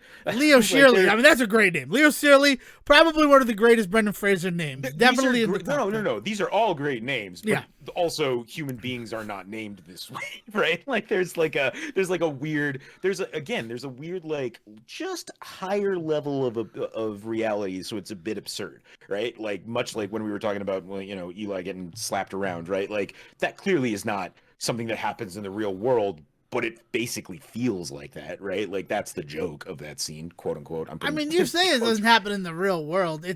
It's not outside of it's completely outside the realm of things that we would think would happen nowadays. But for 2014, I mean, I don't know. It seems a little bit. Would a kid get physically assaulted by a colleague? What? That would happen in 2014? I mean, he's in the situation to do it. I don't like that it's something that could be more easy to understand it happening at that time. But it's a thought that definitely occurred to me, if that makes sense. It didn't seem completely outside of the realm of possibilities. I don't know, the physical assault stuff felt pretty outside of the realm of possibility. I don't know. I mean, people are physically assaulted every day, so that's I don't know. Yeah, but the situation in which it happens in this movie doesn't happen every day. No. I certainly don't think that somebody who goes to Harvard and is on their collegiate mastermind team would do something like that, right? But then we also talk about the fact that the people who are subjugated are the first to subjugate when they have like a modicum of power. So it's not completely outside of the realm in my mind, or like to come to terms with the fact that this guy, who probably has been pushed around his whole life for being quote unquote smart, like would push around somebody else who is weaker than him, right? Like he's probably in his 20s as well, and so he gets to beat up on this little 13-year-old. Like it gets to make him feel big, and some people who have never gotten to feel that way, they leap at that opportunity. Sorry, I just I kind of blacked out there. He's a legal adult assaulting a minor. Is the other thing that's going and there's nothing. Here, so. Well, I mean, the hardest thing to believe is that even though they're just going to Whitman College, like I find it hard to believe that it was just those three guys in a Harvard athletic department van at that event. Right. The lack of interest in collegiate mastermind was really strange in this film. But I wanted you know, nerds don't have. Yeah, this is before the nerd revolution. There aren't people that like being. This is 7 years into the nerd revolution. Really? If we're going to call it Big Bang Theory. When did Big Bang Theory start? 2007. Oh, this is 2014. Right. So, I'm thinking of O in Ohio's 2000. You're thinking of O in Ohio, which came out a year before Big Bang Theory. Yeah. But let's talk about if there's a reason why this movie gets made is because we are in the thick of like geniuses being the story on television. Is the same year that Scorpion comes out, and geniuses are treated like kind of as a minority in society who are like subjugated and treated poorly for their intelligence. Like, as much as I like that show, it grows into a show that you don't have to be ashamed to watch. Because that first season where they're like, we're geniuses. Life is hard for us. And it's like, what's happening? Who are you people? Yeah, well, no, I mean, it's not that this movie is particularly diving into this aspect of it, but this movement, the like the struggling, nerd thing is all based in a lot of like white people have problems too bullshit too, right? Like it's Yeah, that's like yeah. there's an argument to be made that there's some they're drawing from that particular well in really shitty ways a lot of times. Yeah, I'll co-sign that. But what I wanted to talk about is Eli's relationship with Stella. I don't Yeah. know when her name is ever mentioned in the movie. I had to go to IMDb to look up Julia Garner's character name, which is Stella. And she is represented as this townie girl who is there when Eli goes to get burgers with Leo the first day that they arrive at Whitman College. Yeah. And so I naturally just assumed from the series, from the movie and the way that she's represented, that she's probably a high school student, right? And then the break into 3 weird reveal is that she's also a 15-year-old prodigy who has graduated high school and is applying to colleges. Yep. And it's just what? When did that happen? What? Yeah. Again, I think that's just another poor attempt at absurd heightened reality. Like it's like this joke, oh, of course she's also a genius. If Wes Anderson wrote it, we'd all be laughing our asses off, right? But the fact that it's not in a stylistic, it's that shit can land, is what I'm saying. I feel like everything in this movie that doesn't land could in a better filmmaker's hands, is really what it is. Yeah, I don't think it's not even that it doesn't land. It's just all right. And then he's like, you told me you were 15. Were you lying about that? And she's like, no, but I'm a genius. And I didn't want to tell you I'm a genius because I thought you wouldn't like me. And it's what part of how you've been acting is not from a point of intelligence? A lot of their interactions up to that point are him assuming something about her and her being no, that's not, I'm just a kid. We go to the mall. That's what we do. Yeah. I don't know. Also, Fishtails Pinball, one of my favorite pinball games. I got to just shout it out while I'm thinking about it. And I don't know why he suddenly tilted while he was playing and getting a really high score that one time. Yeah. Was it her? Did she tilt it? It also doesn't look like the machine gets shifted at all. It felt like it was maybe they're oh, this kid's been playing too long. Push the button that breaks the game. And it's in the back of a bar. There's a lot of questions that I have about this movie. And yet, I had a strange affinity for it. I want to shout out Kimiko Glenn, who is, usually known as a voice actor, being in this movie, IRL, and it just being great to see her. Because she brings the same enthusiasm to her performance that you hear when she does a voice in something. Though, her not having a name, her just being Peppy Girl. Something. I don't know. Perky Girl? Perky Girl, yeah, sorry. Perky Girl, yeah. Yeah. She was in Close Enough. No, she was married to Jason Mantzoukas' character. No, the top I think the top 10 people in this movie have names, and then everybody else is just descriptor name, Harvard person. Who and in Austin Pendleton as Harvard Ghost? There's a fucking ghost in this movie. I don't want to be rude. He's a ghost, right? He doesn't really exist. His hand goes through that pie, Siegen. I love Austin Pendleton. I am a big fan of Austin Pendleton. We talk about Sergeant Bilko probably too much on this podcast, if we're going to be completely honest about it. Without having done an episode. Yeah, I know, right? We're getting there. If we ever get to 95, I promise the Sergeant Bilko episode is forthcoming. But, well, like I said, be 2025, but 30 years of Sergeant Bilko.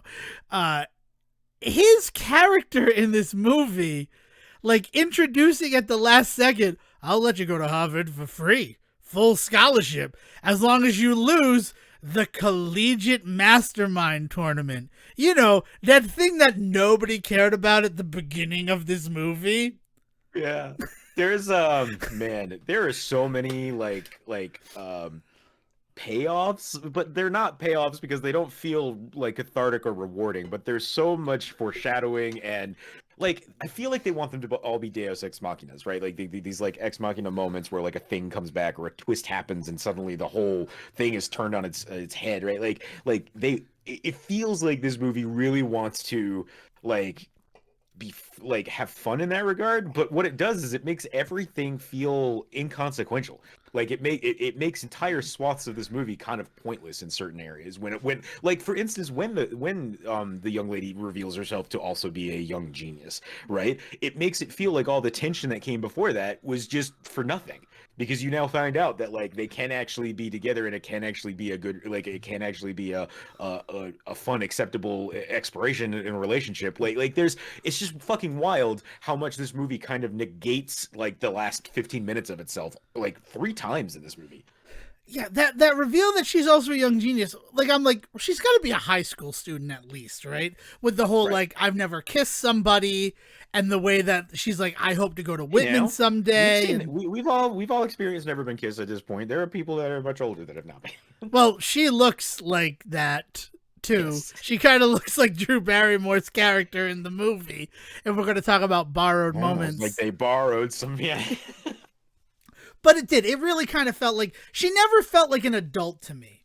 Like the Eve Hansen's character, which I will give credit in the fact that the way that she evolves from this like sex hungry maniac who wants to devour this 13-year-old genius to being like an actual friend to him, like mere moments before that reveal that Stella is actually 15. I really like that. She's like, well, what's going on? And he shows her the letter that he gets disqualified in this movie from one match of the tournament. And it makes zero sense because it is meant, as Sejan said, to be a callback. It is meant to be a callback to a moment where a guy at the very first one where it's Harvard versus Whitman, the Harvard guys are like gesturing to him. And so Toby Huss in a Brendan Fraser movie, love Toby Huss even more when he, Artie, the strongest man in the world from Pete and Pete, gets to reunite with bus driver Stu at the end to be doing color commentary for the Collegiate Mastermind tournament, right? Nice. Pete and Pete reunion? Was not expecting it. Love it. Here for it 100 times. Like he says, all right, that's a warning for showboating. So that means that you have to have a warning before there is punishment for conduct unbecoming of an athlete. Yeah. And the fact that, and even he says, he's like, I never even got a warning. And it's like, why did you have him say that? Because it just reminds me that, like, yeah, he shouldn't be like suspended for a game. You're supposed to feel that he is being mistreated. I mean, like you're like, again, I think the movie fails in really kind of getting you there, but like I think like the point is supposed to be that he somehow suffers this weird like mistreatment that other people just never seem to suffer. This movie just really wants you to understand how much everybody just hates this guy. And that's made worse by the fact that he's a kid. It's also made worse because Eve Hansen's response to that is this is the man keeping you down. You're some trailer trash freaking competitor. They were never going to let you win this. Yeah. And it's like, so she sounds hyper paranoid in that moment, to the fact that Eli even says, wow, you're more paranoid than I am. So the movie kind of brushes off that as an explanation. And then, spoilers for Hairbrained, a movie you should definitely check out. It is free with ads on IMDb Freevee, or you can still rent or buy it, which is not the case with a lot of Freevee stuff. So I was happy that I could still actually, purchase this movie as opposed to only watch it with ads. More of that, Amazon. I'm giving you a gold star for like literally the bare minimum with something that is available on Freevee. But trying to get back, because nobody was paying attention and didn't realize this movie was up in both marketplaces. Well, let me tell you, when I started the movie, the IMDb Freevee thing came up, and I'm like, no, I gave you money for this movie because I want to support the endeavors of Brendan Fraser, however I can. So I always try to buy the movies, and yeah, that's just me. But rolling it over to it, then the end of the movie, because of a stupid line in the rule book, they lose the championship after winning. So Right. Harvard still wins. And it's like, oh, so I guess that puts more credence to the whole they were never going to let some podunk private college win this award. Right. But that's crazy too. Yeah, I don't. Yeah, the movie goes to some absurd places, and it does not always land, which I think is, like I said, goes back to what I was saying, is that it never quite gets to be the charming indie film it could be, because there's just too much stuff that feels like absurdity, but forced absurdity, as opposed to like discovered absurdity, or like, like it's not having fun with it at some point. It just feels like it's just there to fuck with you. Yeah, that's actually a really good way to put it. And I'm upset about it. I'm upset about it all over again. Because, yeah, sure, they're like, we know that we beat them. But then I'm like, but also, when they're like, you can call in your alternate, but then that's against the rules. I mean, how much of that comes down on the people running the tournament? That they gave them 3 minutes for the alternate to arrive, while there were only 57 seconds left in the competition. Yeah. Like, it's strange. Just all over. And also, I mean, he doesn't ever speak in those moments, because he's still trying to be like, well, I'm not going to let the team win. They're going to be the ones who give the answer. It's almost like just to have a third body up there. If he had answered, maybe, like, I'll play the fucking loophole game all day. I don't know. I mean, it was enjoyable. The competition side of it, once this turned into a weird sports movie, I really enjoyed the weird sports movie plot of this film. Like, but then there's also like a really graphic scene of a girl taking a leak on a Harvard building. Like, and not that I have any issue with it, but like, this is a PG-13 movie, and that girl just pissing. Yeah. So, how do we get Brendan Fraser into this movie, Dave? Yeah, we haven't really talked about the Brendan Fraser of it all. He doesn't play one of the two Brendan Frasers that I talked about last week for my theory. He's not an like, fish out of water character, and he's not living in the past. I mean, there is kind of a bit of a fish out of water aspect to him, and I would argue a living in the past aspect, just in the mere fact that, like, he is this 40-year-old man that has come back to college, right? Yeah. Like, that is part of his thing. So that alone is like fish out of water material. I don't think the movie utilizes it very well, but it is there. And then, like, the whole living in the past of his whole, like, he has Peter Pan syndrome. For serious. Right. Yeah, he's just like, and that is because he is this non-traditional student coming back to college, and he's it's old school, just without any of the, like, dirty jokes. But yeah, I just am curious, like, so where he's at currently, right? I think the movies that we've looked at before that have come just before this are Escape from Planet Earth and Furry Vengeance. There's a couple of other ones in around here that we just have not looked at yet. That I'll be honest, as I'm staring at his IMDb, I couldn't tell you fuck all about these movies that I'm looking at. Standoff or A Case of You. But after I would believe you made those up right now. Yeah, right. But after 2010's Furry Vengeance and then 2012's Escape from Planet Earth, two movies that, as we even admitted in the episodes where we talked about them, did not do extremely well. Like, him kind of dipping into some more experimental indie film feels like that's a natural move as an actor, right? So I feel like this movie kind of just lucks out by getting somebody like Brendan Fraser to be in it. Parker Posey, I would almost say the same thing, but she was in Owen, Ohio in 2006 for the same creator. So she clearly came back in some regard for that. But she's in two that's scenes. Always cool to see. It's not like she's a big presence in the film. Which even then, like, even Brendan Fraser, look how long we've talked about this movie without really bringing up his character. Yeah. Like, he's not underutilized. But what's interesting is that they sell this movie on him being the other half, right? Like, he is on the poster for this. The tagline for this on Amazon is something like one of these two men is a genius. Is one like of these tagline. Guys is a genius. Yeah, and it's just like, man, like you would be forgiven for thinking that like it is entirely about him and this kid. It is not. No, it is. I mean, he is definitely there, but then it's also really strange. Like, you want to talk about a million plot points. It is glazed over very early in the film that Leo, Brendan's character, has abandoned his wife and daughter.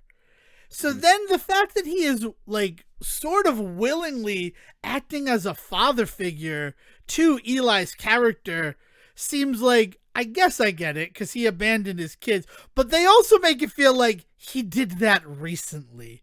Then the third act reveal on his side of the story, which at this point is a slice of American cheese compared to, like, the block of Gruyere that is Eli's story in this film. It has, like, this break moment where his daughter he abandoned turns out 10 years earlier is applying to Whitman and is there on a college tour with her stepfather, who asks about the student to bathroom ratio and then disappears. Yeah, no, just another like again, I think they want it to be a Deus Ex Machina that she just happens to suddenly be there for this thing, and it's just like, no, you didn't earn this. You didn't earn this weird move. Know what weird move they didn't earn? When Brendan Fraser breaks up with his college-age girlfriend, and he's like, I realize you kind of look like my daughter. She doesn't. And is fucking weird. Yes. Because then even after he's like, I feel like we have to end this because you look like my daughter, she's like, do you want to fuck like just one more time? Oh my gosh. Like, she is nothing but a prop in this film, which is sad because she's like, she's an intelligently written character. She's not like just some crazy, like, bubbly collegiate age girl. She is shown to be intelligent and that she challenges him. They give her depth and all of that. They just don't do anything with the character. She's still just used as just plot device. Yeah. Yeah. I think that I think the idea with all the stuff that you're describing with Fraser's character, right? Like, is that Leo is trying to run away from being a dad, and it really seems that they're really focused on the dad part. They don't really seem to focus on the husband part much at all. But like, he's running away from being a dad and constantly is finding himself in these positions where he's falling into the father role. And so it's this idea that he's kind of fighting his own inner nature, and I think we're supposed to believe that I don't believe this, but I think we're supposed to believe that he's actually pretty good at being a dad. He just keeps running away from it. To me, that makes him pretty bad at being a dad. But anyway, like, the fact that he does fall into this role with Eli, and ends up becoming very fatherly to him, or even in that shit that happens with the girlfriend, and the idea that he starts to realize that he's treating her more like a daughter, and she reminds him of his daughter. He says looks like, but I think it's really more just like the whole like oeuvre of the relationship starts to feel really daddy-daughter to him, and that's just not his thing, and like wants to get the fuck out of there and all this shit. Like, there's supposed to be this idea that he is just naturally inclined to this role in life, and so like when his daughter shows up at the end, all that shit. Again, I don't think that the movie itself actually earns any of that, but it just felt like constantly that's what they wanted us to believe about this character, and I just don't. Yeah, it's strange, I guess. And here's the thing. I'd like to talk about the description of this movie, what is on Amazon and what is on IMDb, which is 14-year-old genius Eli is rejected from Harvard and ends up at Ivy League wannabe Whitman U, where he meets 41-year-old Leo, a gambler who is dropped out of life to enroll in college. Leo teaches Eli every bad habit he knows. Like, none of that is correct. None of that description. And then there's that moment where he's like, thanks for teaching me how to make the bad decisions. And it's like, when did that happen? What are you talking about? Like, well, the worst part is that if you're reading the quote, I think you are, isn't it written by like one of the writers of the movie? Like Sarah Bird, I think is the name. Sarah Bird is one of the story writers for the movie, and is credited, at least on IMDb, as being the one that writes the storyline synopsis. Cool. That's real strange. I mean, because we haven't even touched on the gambler aspect of the Leo character, because it's introduced in this out of fucking nowhere scene with Fred Melamed. And I love Fred Melamed, but he was his bookie before. And then the guy, he's like real hardcore fucking mafia sort of organized crime type dude. Because we see him in a scene burning a guy with an iron. It's happening in the background. He's not actually doing it. So, like, if the reason he had to run away from his wife and kid were because he owed money to the wrong people, like, that part of the story never even comes up. Yeah, I know. There's so many. It's a movie of missed opportunities. That's really what it is. It's also 5 movies Voltron together into one film. Well, and that is another very Wes Anderson like style that this movie really kind of like leans into. Yeah. Is like we're gonna have this ensemble style story, and then all of the stories are gonna intertwine and all that. But then the movie then weighs itself so heavily on just Eli's story that the rest of them seem so thin. So it feels like it's 5 movies in one, and only one of them was actually made, right? Yeah, Hairbrained will form the head. Yeah, because that like whole thing, like I have a lot of hair to protect my brain, is just weird. The weirdest thing about Hairbrained, though, and you know, you can come for me at Siege and everybody, they play squash in the film. Squash is an elective that we see Leo is going to sign up for very early in the film, and there's a moment where they play squash. Them in their squash outfits is what they have decided is the perfect way to sell this movie. That's what the poster is. But then they are being pelted with tennis balls. What? I don't know, man. I don't know. Like it's like they're holding rackets, but they're clearly squash rackets. I don't know. Maybe people don't know that, but like squash balls are small, black, and very hard. Yeah, or I was gonna say, or blue is I remember having squash. Those are racquetball. Those are racquetball balls. That's true. Not to be that guy, but like, we loved tennis so much in the 80s and the 90s that we developed games that were like tennis, but that could be played indoors. And they were racquetball and it was squash. And squash was like closer to highlight because it's dangerous.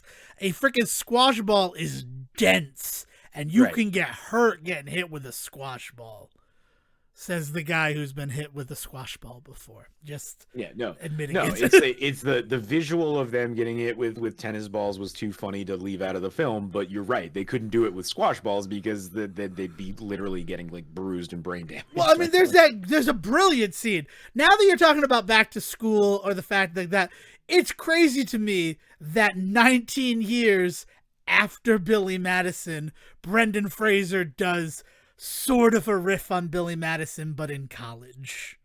Yeah. And that's going to become more apparent a little bit later on. Excuse me. This week, though.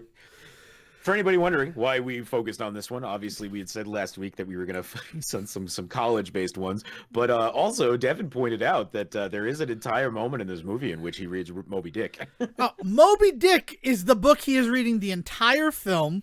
The question that allows Whitman University to tie Harvard in the finals of the Collegiate Mastermind Tournament is about Herman Melville, which is something. And then Leo's going away note to Eli because he decides at the end he's going to drop out of school to help his daughter pay for his daughter's tuition at the same school, which to me, I'm like, and this might be inspired by the Connors or the fact that I know people who work at the college for this very reason. If he had tried to get a job on campus, one of the benefits to working at most colleges is free tuition for your children. Or at least reduced tuition for your children. It would have been something if he had, said, I'm going to stay on campus, but I'm not going to pursue my degree. I'm going to work so that my daughter can get her degree. And maybe I can repair. Again, a missed opportunity. But yeah, there's a whale in this book, too. This movie. The most famous book about whales is in this movie as a weird sort of plot device. That's interesting, isn't it? It's Oh like we man. planned this stuff and it wasn't just something I noticed literally 2 hours ago. But I Yeah. mean, it is, and it is also a school setting, right? Which is a big thing. Not a lot of classes are attended. In fact, there's not a single scene that happens in a classroom in this movie, which is Interesting. interesting. Yeah, is the best way to put it. I don't know. I'd recommend it. I think it's good. What was the review you were coming to? It was just the Rushmore of it all. So the on Roger Ebert, I mentioned the review for it, and I there's so the one of the running gags, the literal title of the movie revolves around Eli's hair in it, and there's a lot of people that pull a lot of punches at that because it sets itself up as a target because of that, and it just gets kind of weird in some of the reviews the ways that they keep talking about it, because one of the biggest things that we've really struggled with in film and television and all of this sort of stuff is um dealing with hairstyles and hair, natural hair, for people of otherness. And so it gets really gross in some of the reviews, the ways in which they just keep digging at how offended they personally are by these gags about big hair. And it's just like, that's, I mean, like, so behind the scenes, Alex Wolff grows his hair out for this movie, but then there are some extensions put in, but it's not a wig. They are extensions added to his natural hair, right? And so there's just some weird squishiness in the ways in which people that review this movie want to focus on the hair, because again, it does paint itself as a target, literally naming the movie after his hairstyle. But this whole thing where they want to like dig into how ridiculous the hair gets, like, starts to feel a little offensive after a while. So that's all I was chewing on, is I'm like reading this review and I'm agreeing with some of it, disagreeing with some of it, but that's fine. But then I get to that part and I'm just like, oh, this just feels straight up gross now. This isn't just I don't agree with this like review. This is also starting to feel kind of offensive.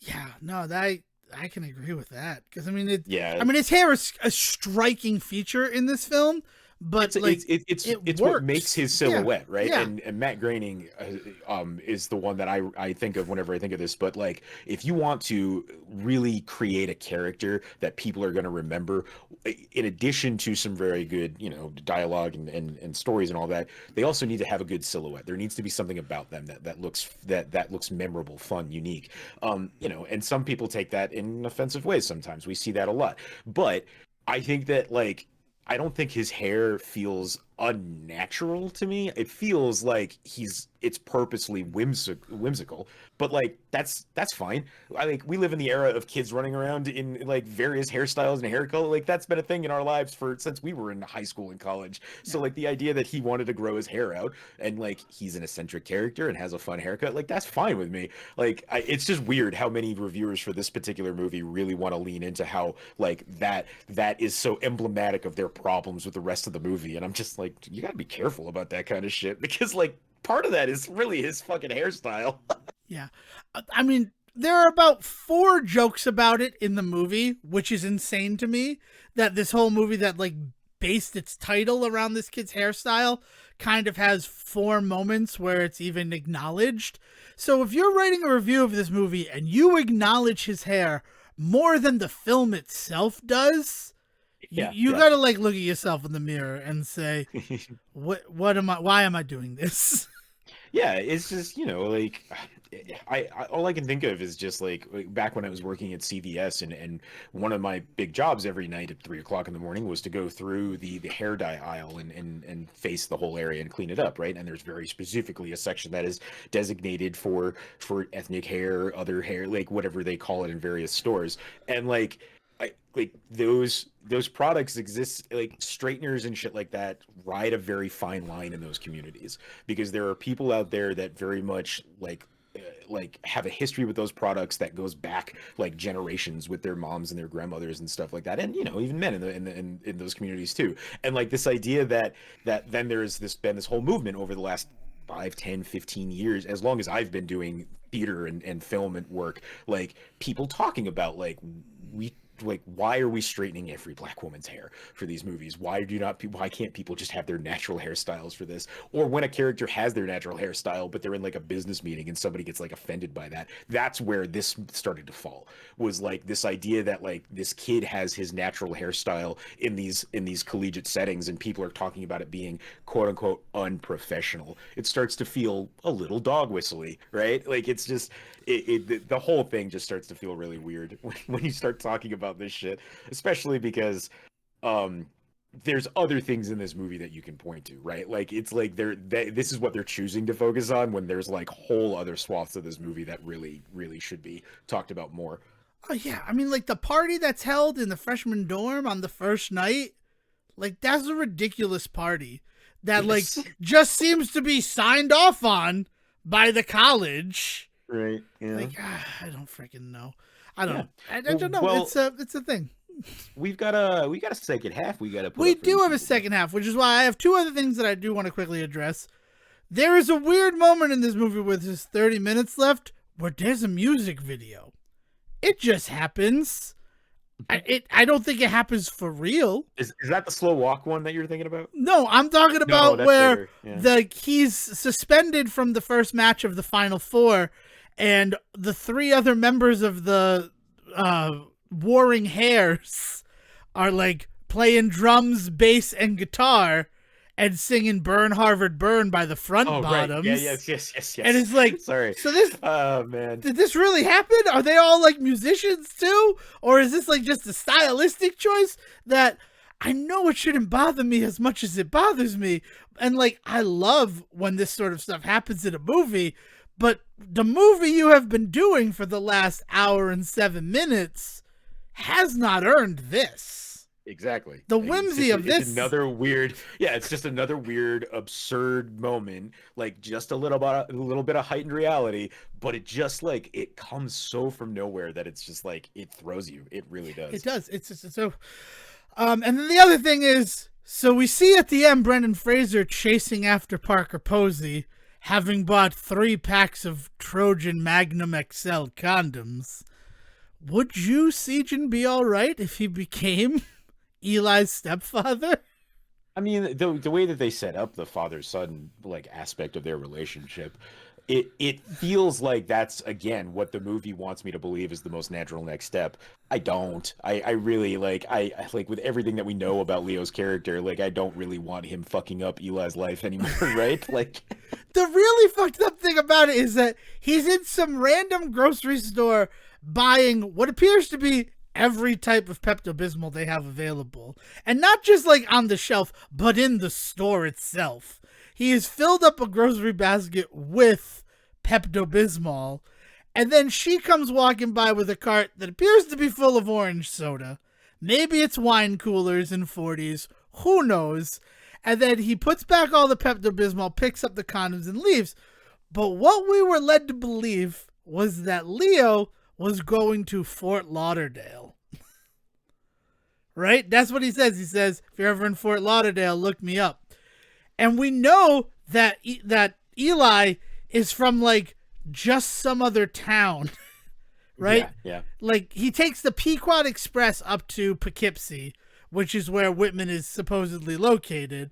So, I mean, the usage of the term Pequot makes me think that he's probably around the Boston area, right? Yeah, like somewhere in Massachusetts. In that New England like trifecta there, right? Yeah. So why is Leo in a grocery store where Eli's mom is shopping? It makes no sense, that sequence. Yeah. Yep. I don't know.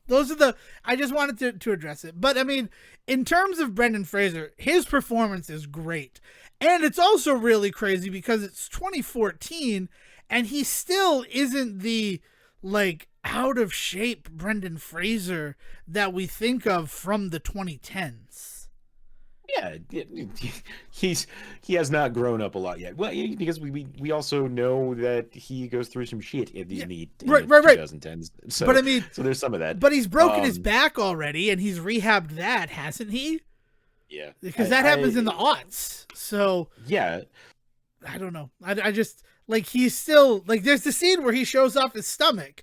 And even then, for a 41-year-old, I mean, he looks pretty good in that moment. Continuing segment of this year where Devin's just going to talk really weird about Brendan Fraser's physique for a couple of minutes.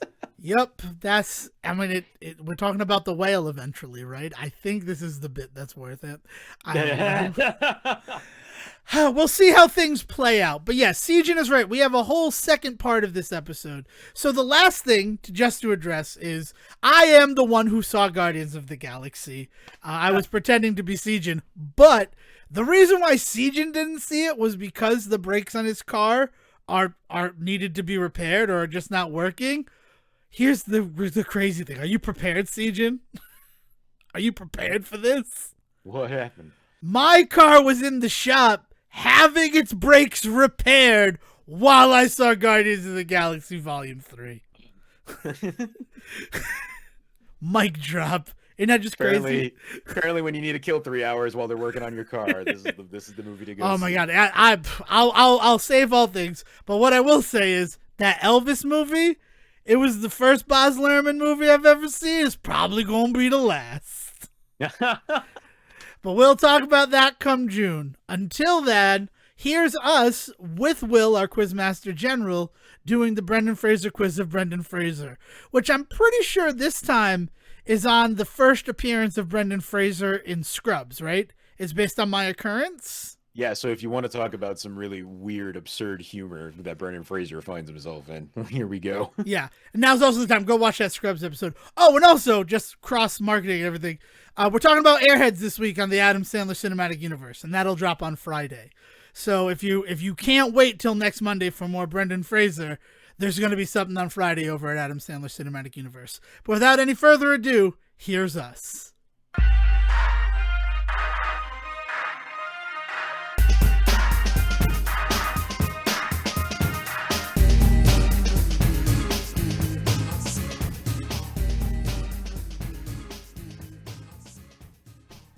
I can't do this all on my own. No, I know.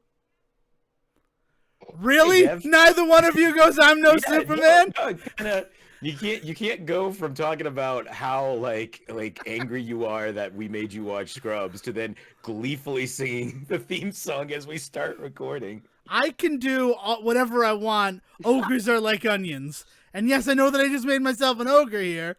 And to the listener at home, welcome back to the Say Report.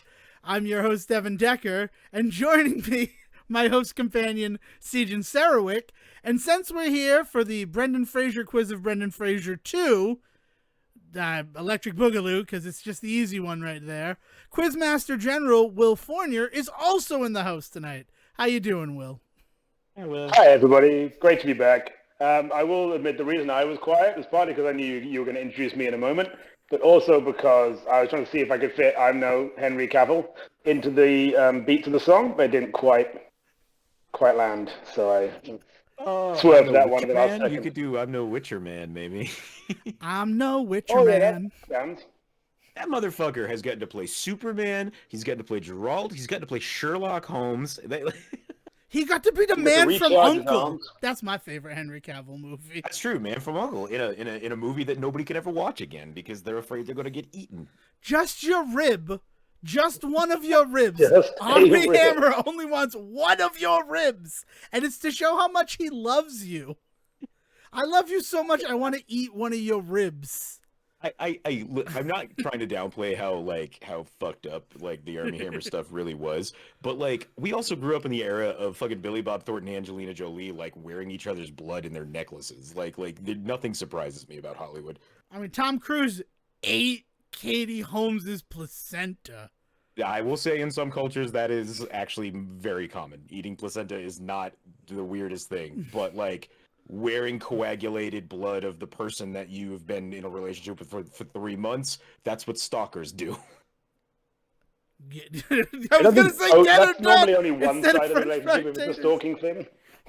Yeah, and usually the other person's not involved in the conversation. Yeah, they're unaware that it's happening. Who do you think floats that idea? Let's go back. Let's pretend that Angelina Jolie, Billy Bob Thornton, who's the one who's like, hey, Do you think maybe we should wear each other's blood? Angelina Jolie. And here's the thing. Yeah, Angelina Jolie, because the other terrible thing about that relationship that nobody ever really talks about is how she was so young when Billy Bob Thornton started dating her.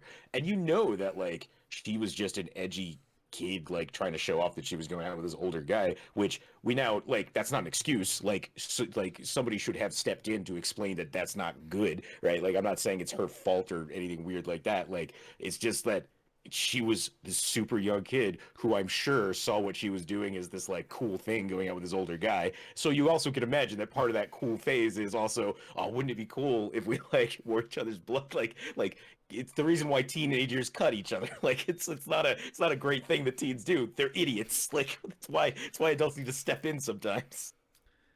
I'm just glad that Johnny Lee Miller was her first husband because of their time together in Hackers. Yeah. Take that, Billy Bob Thornton. This is salted ground. As far as I'm concerned, Billy Bob Thornton's like 100 years old. I don't even know how old that dude is. I think he's eternal, right? He's one of those, right. Like he was Shakespeare. He's one of those Star Trek characters. I mean, he was definitely on the Obra Dinn, right? Like he was Nosferatu coming across the waters. Sorry, him and Keanu are just like either side of the coin. Yeah. Whereas I feel like Billy Bob's the darkest side.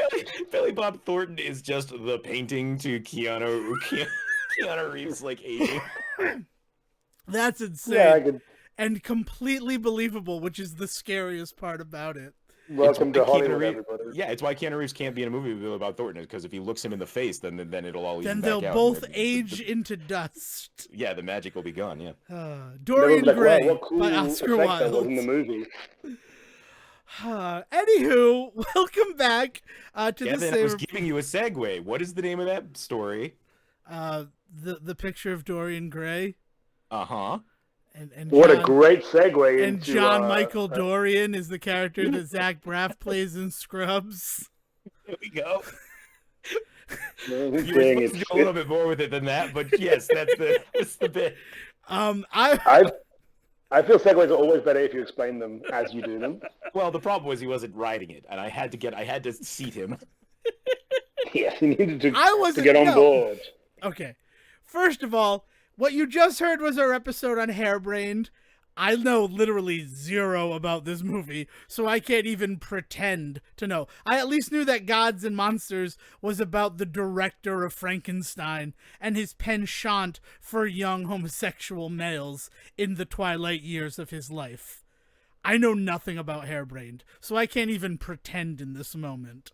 Yeah. So, hope that it was a fun episode that you heard. Now we're back. We're here with the Quizmaster General, and we are talking about Scrubs, because that is what we agreed to do, to finally celebrate the 3 episodes of Scrubs that Brendan Fraser is a part of. I mean, it seems perfect for the 7th year of Brendan Fraser History Month, so I'm glad that we're able to do it. And I will say that when we're balancing this against exploring, like, if anybody is not really truly caught on what we're doing with the movies, like the ways in which we are exploring his heftier work, right, that leads to what we've finally seen him winning an Oscar. And the heftier work we have not looked at yet. I will point out that if you really want some of his heavy hitters, like, we have done those in the past too. It's not like we've ignored them. It's just he's got so many, to be honest. But this year is dedicated to, like, those roles that really kind of show what he gets in The Whale, like what he earns in The Whale, right? And I like balancing that against stuff like this where he shows up in Scrubs for 3 random episodes, because it's just like he was also doing this at the same time. Like this is the back and the front of his career is just him, just like he's putting in this work in these movies, and also at the same time is willing to show up and fuck around on set with these guys for a little bit. And like, yes, please, more of that. Yeah, he enjoys what he does as an actor. Is the truest. Oh, he's clearly having a great time. Yeah, doing all these shows. Mm-hmm. And one thing I think is interesting, if you watch, like, looking at the kind of other guest stars or cameo roles that have kind of popped up in Scrubs, they're generally someone that Bill Lawrence has worked with in the past. As showrunner of Scrubs, he was there in Spin City, so he gets Michael J. Fox. You get these people who kind of drop in from the history, whereas Brendan Fraser was kind of the first.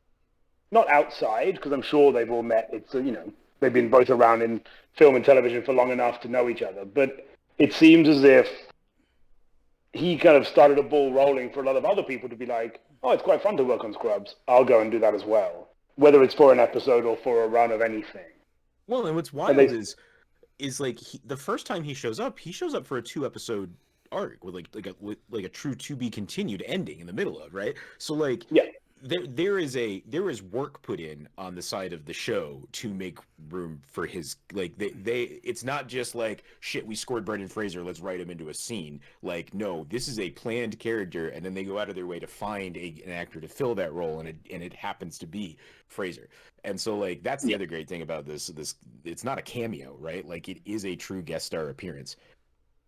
True. It's not like when the guys from St. Elsewhere show up in that one episode and they have like the 2 scenes. And first of all, the type of people who were watching Scrubs at that time, like they were our age. Like Scrubs always kind of, I felt, hit like a younger demographic. Like my parents didn't like Scrubs at all. And I think it's because it's like a little bit faster than the type of medical stuff they were used to at the time. And that St. Elsewhere joke, I don't that doesn't feel like it was for who ended up being the target demographic of the show. Yeah. But it makes sense when you consider. There are a few comedic medical shows that work. Like generally if you're watching something, it's going to be those Grey's Anatomies or ER or The Night Shift or something where there is going to be lighthearted fun moments, but they're not written as a, 25-minute TV sitcom comedy thing purely based around actual, and hitting on some pretty big big ideas and big stuff. They're not shying away from what happens in the medical. Famously, Scrubs is known as the most medically accurate television show to be on air up to this point, right? Yeah. Like, as far as medical television goes, like, it was one of the most accurate versions of actual medical life, right? I think it benefited by Bill Lawrence's college roommate being JD, who is an actual doctor. Right. And called JD.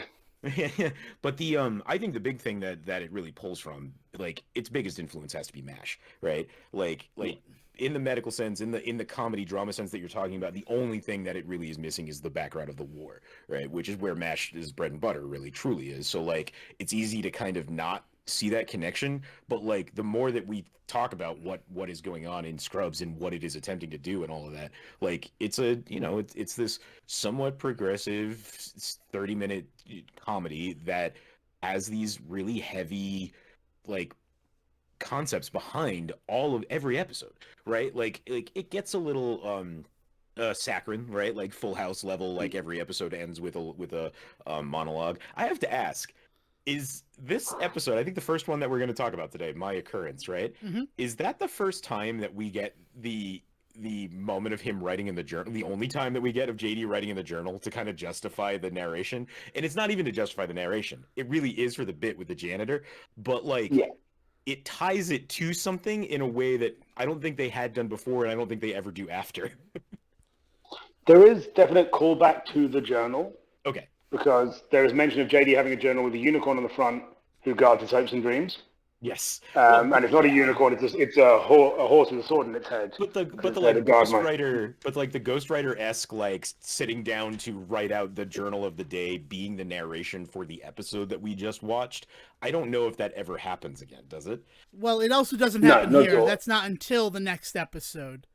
Oh, just to do it is My Hero, where the journal is introduced, which is fine because these 2 episodes do really blend together. But I wanted to make sure but it is one of those situations where it feels super Doogie Howser, right? And in terms of the half-hour medical drama, you really only have something like MASH, something like Doogie Howser MD, and then something like Scrubs, because most medical dramas are an hour long.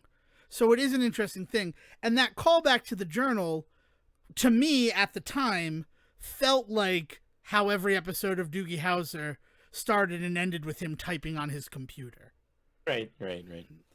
So, I mean, that it's there. And it's also really interesting. I mean, this is all for My Hero stuff. Should we talk about it here since you already brought up the journal, or should we wait till the next episode? Let's save it. Let's see what. Okay. Let's make it a 2-part quiz, because I've got a little question about both episodes.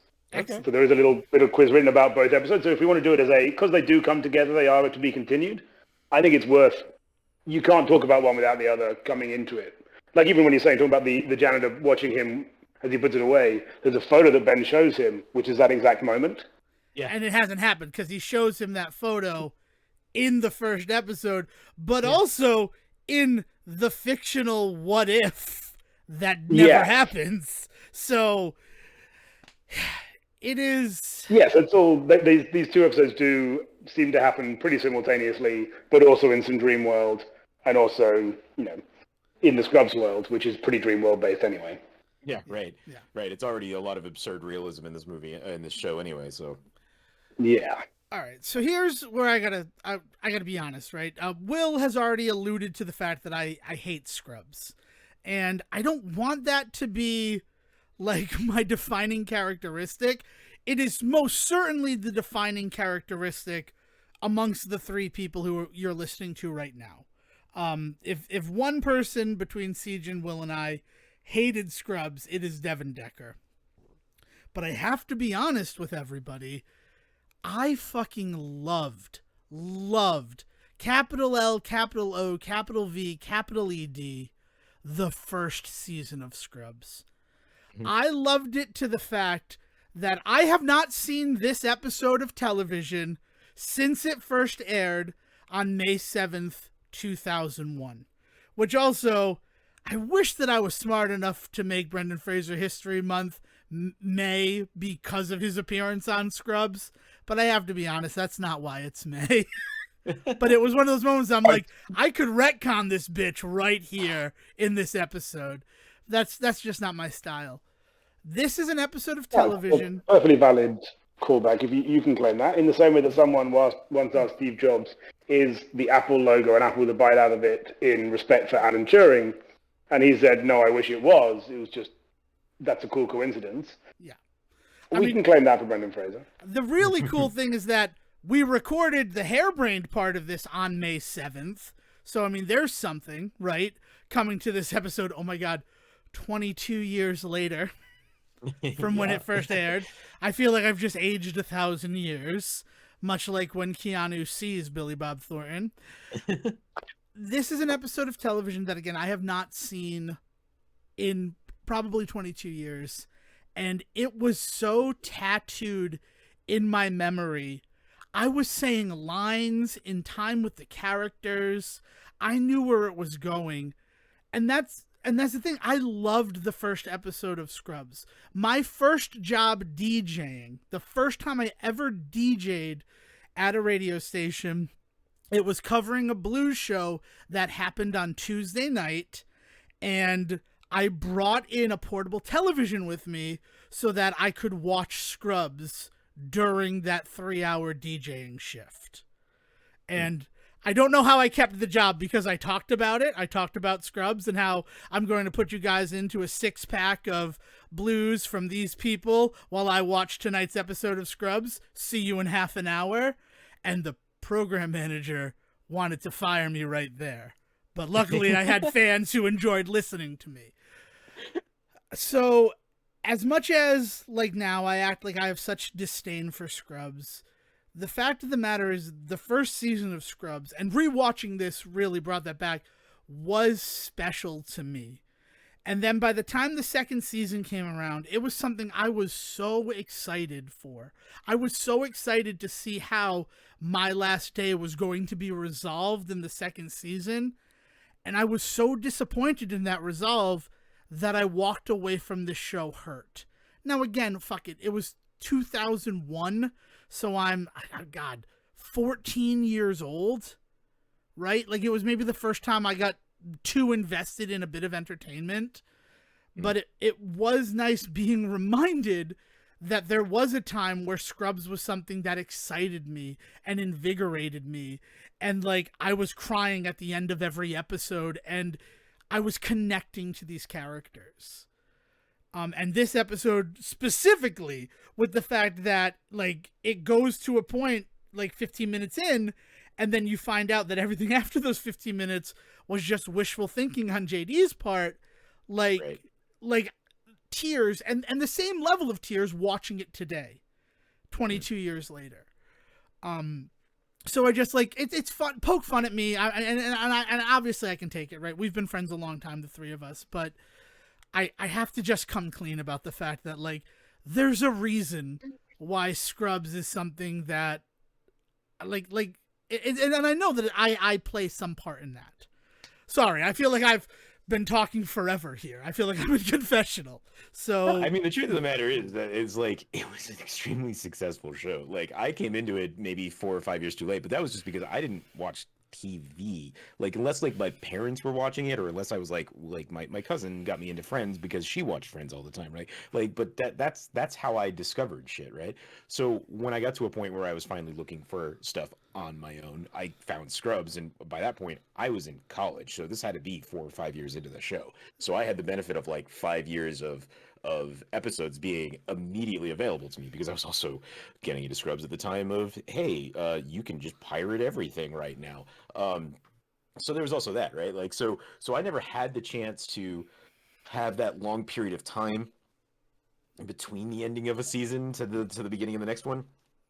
You know, I eventually did. I eventually got caught up to where they were in Scrubs, but like by that point I was hooked. By that point I was in. So I had 4 or 5 seasons of Scrubs that then just got like force fed into me one summer when I discovered it. You know. yeah, I mean, I think the really I think it's true that, and I mean, I remember getting, and we can all age ourselves here, when Netflix was actually sending you DVDs in the post to watch, that and ends you were allowed this like 2 at a September. time. Jesus. Sorry, continue. I remember getting seasons of Scrubs in that kind of actually sent on DVD and watching the whatever 8, 10 episodes that you have on the first 2 discs and sending them back and getting the next 2 and having that kind of not disconnect, because I never really watched it in any kind of, it was like feast or famine when it came through. Yeah. And I would have this, finally, here's the end of that first season. Cool, let's watch that. And then there is still a wait between seasons, but it's only maybe 4 days rather than the actual TV-based one. But then now, with it being on Disney, you're like, I can just watch it all the time, whenever. And it became, when Netflix went actually properly on and bought the app and everything was on TV and you could do a lot more with it, it became much more of the kind of background noise show that I would have on. Yeah. And I was like, I've got to write this essay or I've got to do whatever bit of work, but I need to not feel like I'm just alone at home working. Let's put something on.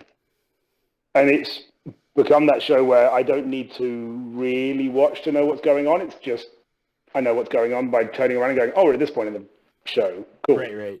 Yeah, that comfort of like never really being lost, right? You always have a handhold. Yeah.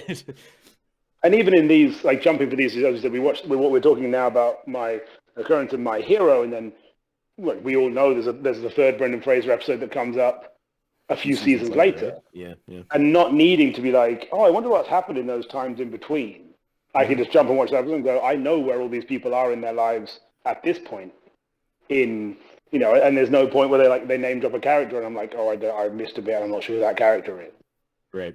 It's all nicely there in my brain. So I'm like, it doesn't, almost like when we talked about doing this, and we find when Devin was like, hey, we're finally going to talk about Scrubs, you can come and join in.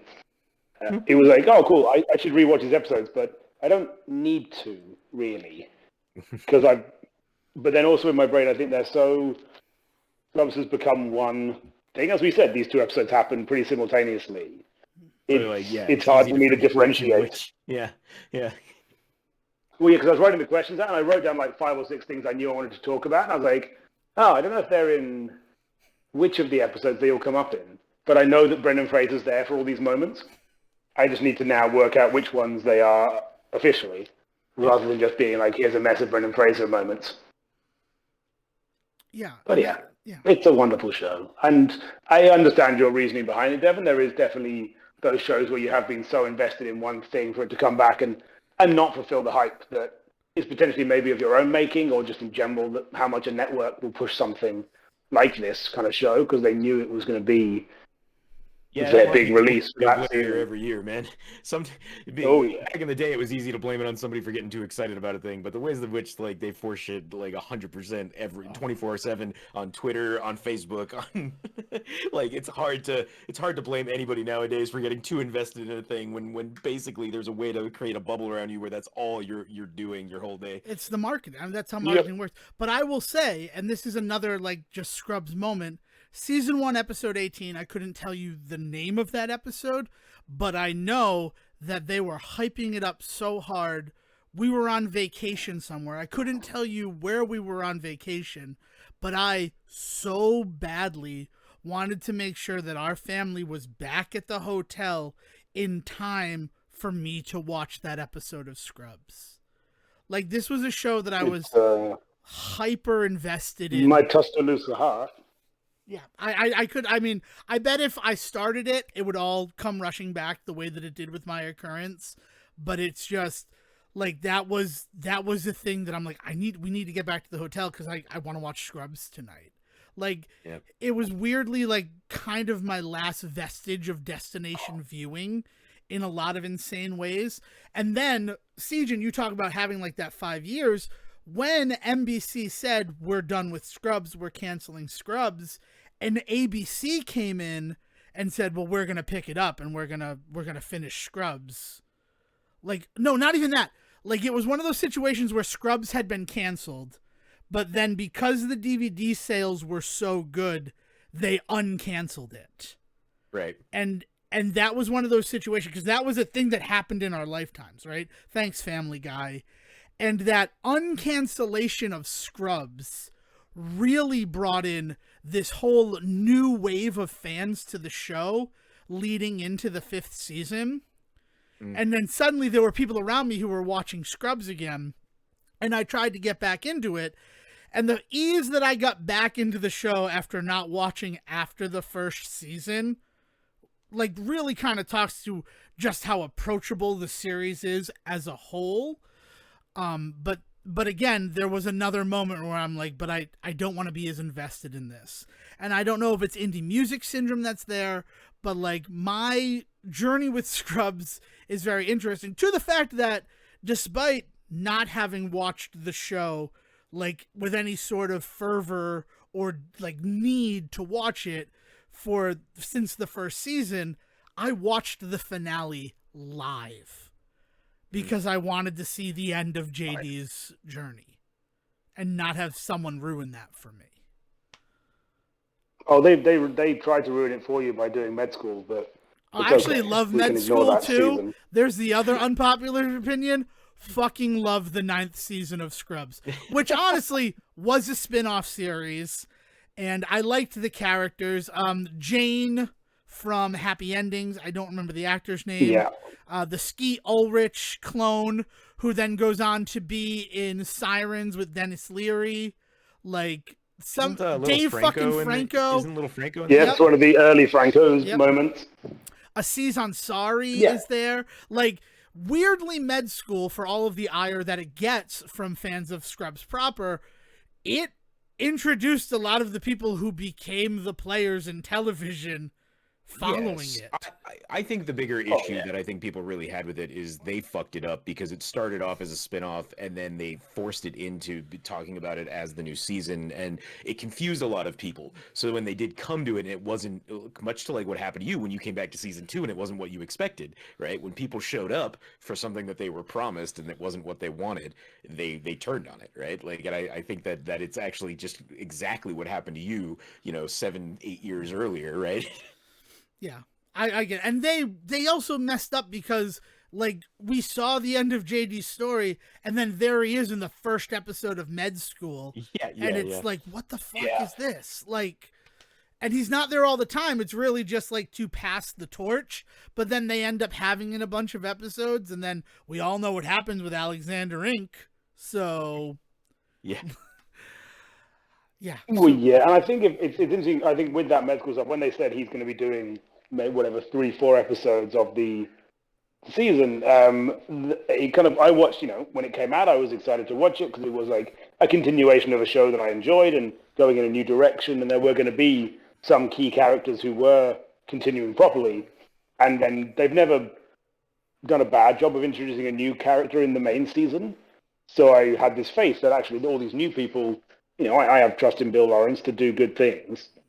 And then the best bits of the ones I watched were when you had Turk and JD and Dr. Cox back together again. And maybe that's just me holding out hope for nostalgia and being like, oh, it's like the old days. This is always better. Yeah. But they just seemed like the funniest moments. Yeah. And that's why it only did what it did. It didn't have the 9-season run or the 8-season run that, Scrubs did. There's a reason behind that.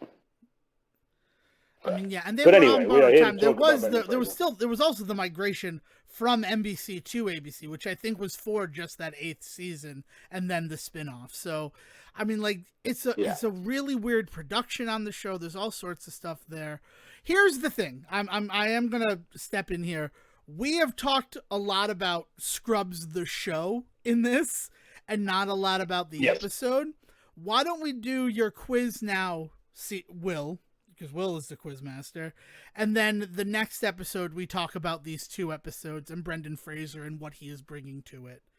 Is that radical thought process? Or it wasn't what I was promised. Canceling now. What was that? It's not what I was promised. I'm canceling. I'm done. I'm walking away. I'm sorry to break everybody's expectations for the first episode of season 2. Please don't walk away. I promise it's going to be enjoyable. All right. So quiz number 2. What is this one called, Will? Well, the question is, do we want to do quiz number 2, My Occurrence? Or do we want to do quiz number 2 and quiz number 3, My Occurrence, My Hero? Being the 2 episodes that we're kind of generally talking about. I think we should just do the My Occurrence part here. It'll be interesting because then we're going to talk like we're Rashomon storytelling, right? All sorts of different things.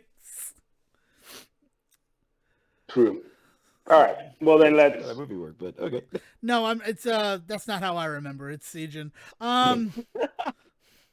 Simpsons joke. Will, you have the floor. All right. Well, then this is as with our previous one, we've got a short 5-question burner, which is based around the first involvement. Did you have a thing, Sejin? No, I was excited. That was me being excited. Okay, sorry. It was a squeal I thought you said of wait, joy. and I was like, oh no, why? What's happened? But we're okay. So we are talking about the first moment of Brendan Fraser in this episode of My Occurrence, as we've said, and these are questions, some of them about the character of Ben, some of them about the episode in general, to see how closely you are paying attention. All right, question number 1. What are all the guys doing when Dr. Cox sees the fact that Ben's hand hasn't stopped bleeding? Ooh, that's a good one. And then also sparking all the ongoing problems that we hear about for the next 2 episodes. Oof. I mean, okay, I like this. Brilliant. I mean, as much as dead air is a crime, it's always good that you guys are thinking. I don't know if anybody remembers this, but I think I'm a point ahead right now. What? You are currently 4-3 up from our previous. That is a good point. Sejin has 4 points, Devin has 3 or points. 24-23. No. This is not Tournament of Champion Jeopardy rules. The 20 points has been erased. I don't know. It's all there in the back of the minds of all the people watching, listening, involved. All right, question 2. At the beginning of the episode, we see 2 surgeries that are nearly mixed up. What are the 2 surgeries?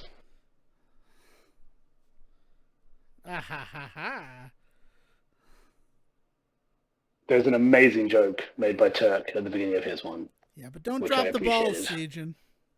Mm-hmm. There we go. Not the joke I was alluding to. Ooh. That's my favorite joke, isn't it? Dun, dun. And then they totally say reported up by calling attention to the joke. Oh yeah, absolutely. No, mine was about the patient's name being Mo, and Yeah, that is a solid joke. That was a wonderful moment. All right, question 3. This is one of the first times we meet Franklin the lab tech, who does appear occasionally throughout the Scrubs. But who is the actor playing Franklin the lab tech? The wonderful actor who goes on to many great things. Oh man. That's, the sad thing is I looked him up today.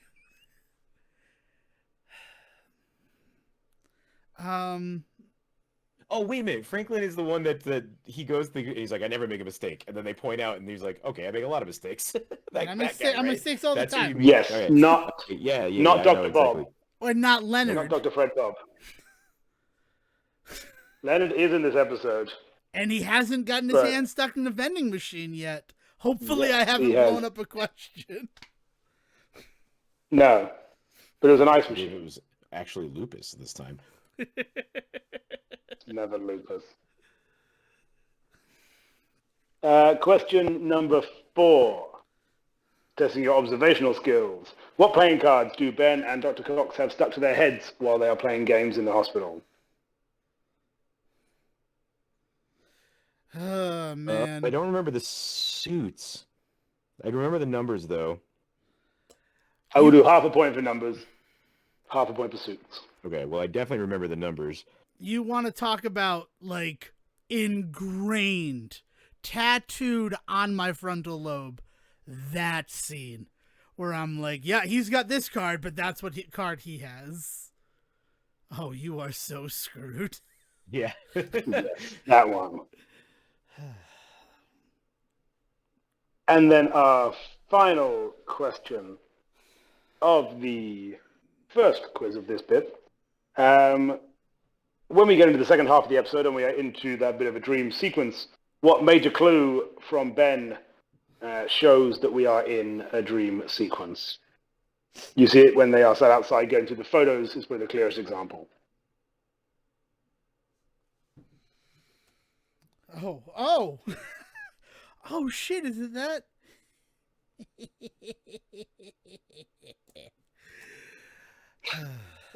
Sorry. It's a great laugh. I can't get to sleep. I have a razor stuck in my head. I don't know if this is right, but I took a big swing. Excellent. Good. This is exciting. That's what these quizzes are all about. The quizzes are about big swings. Yeah, the next quiz is purely about big swings, mainly pendulums and things that come into it. It's great. This fucking guy.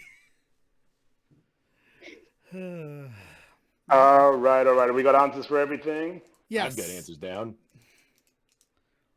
All right, well, we better do some answers then. Question number 1. Or we could be continued. No, let's not.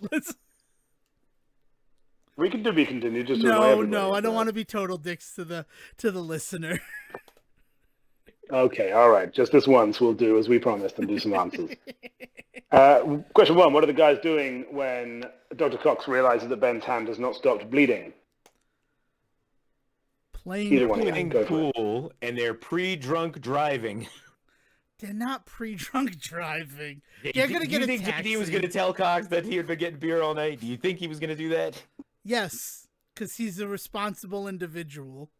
Then they wouldn't have been drinking if he was responsible. No, Their actions in that very moment defy that.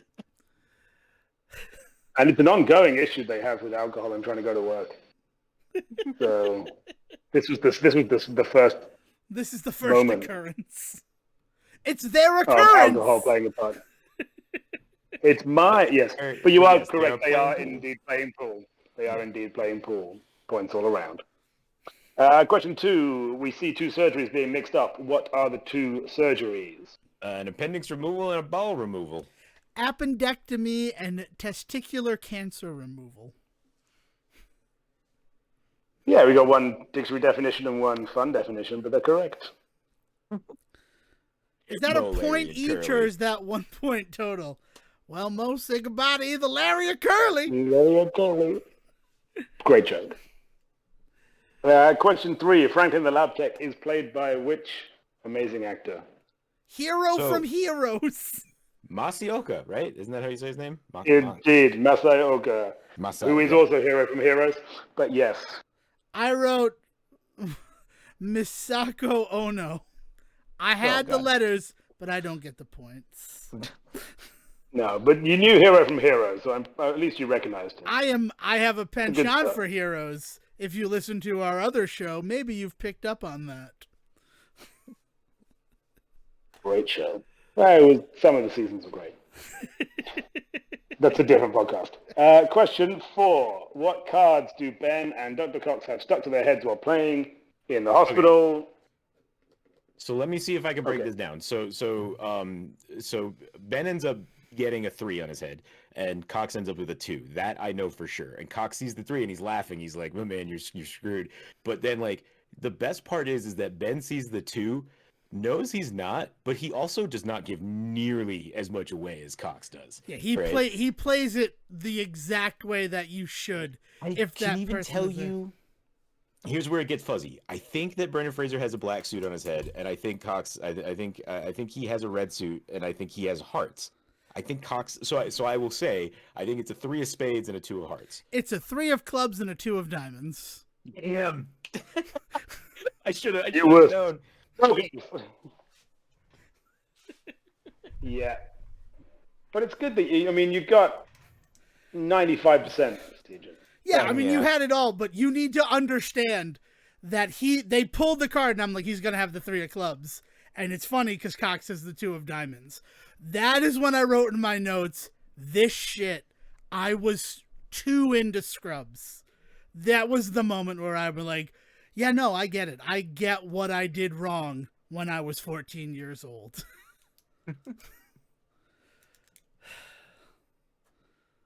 But hey, it's good that some things stay in your brain in that way. So Devin gets a full point, Seaton gets a half point. So it's only a half point in it. Oh from damn! now. So all happens. Well, let's see what happens with 5. This is where things. We got go. question 5. What clue is given to kind of nudge the audience into realizing that we are in a dream sequence and not in the real world? I think Devin has this. I don't know, but my guess, and this is purely a guess at this point, is his hand not bandaged in that moment? Yeah, that man nailed a piece of wood through his hand, and there is exactly 0 representation of it.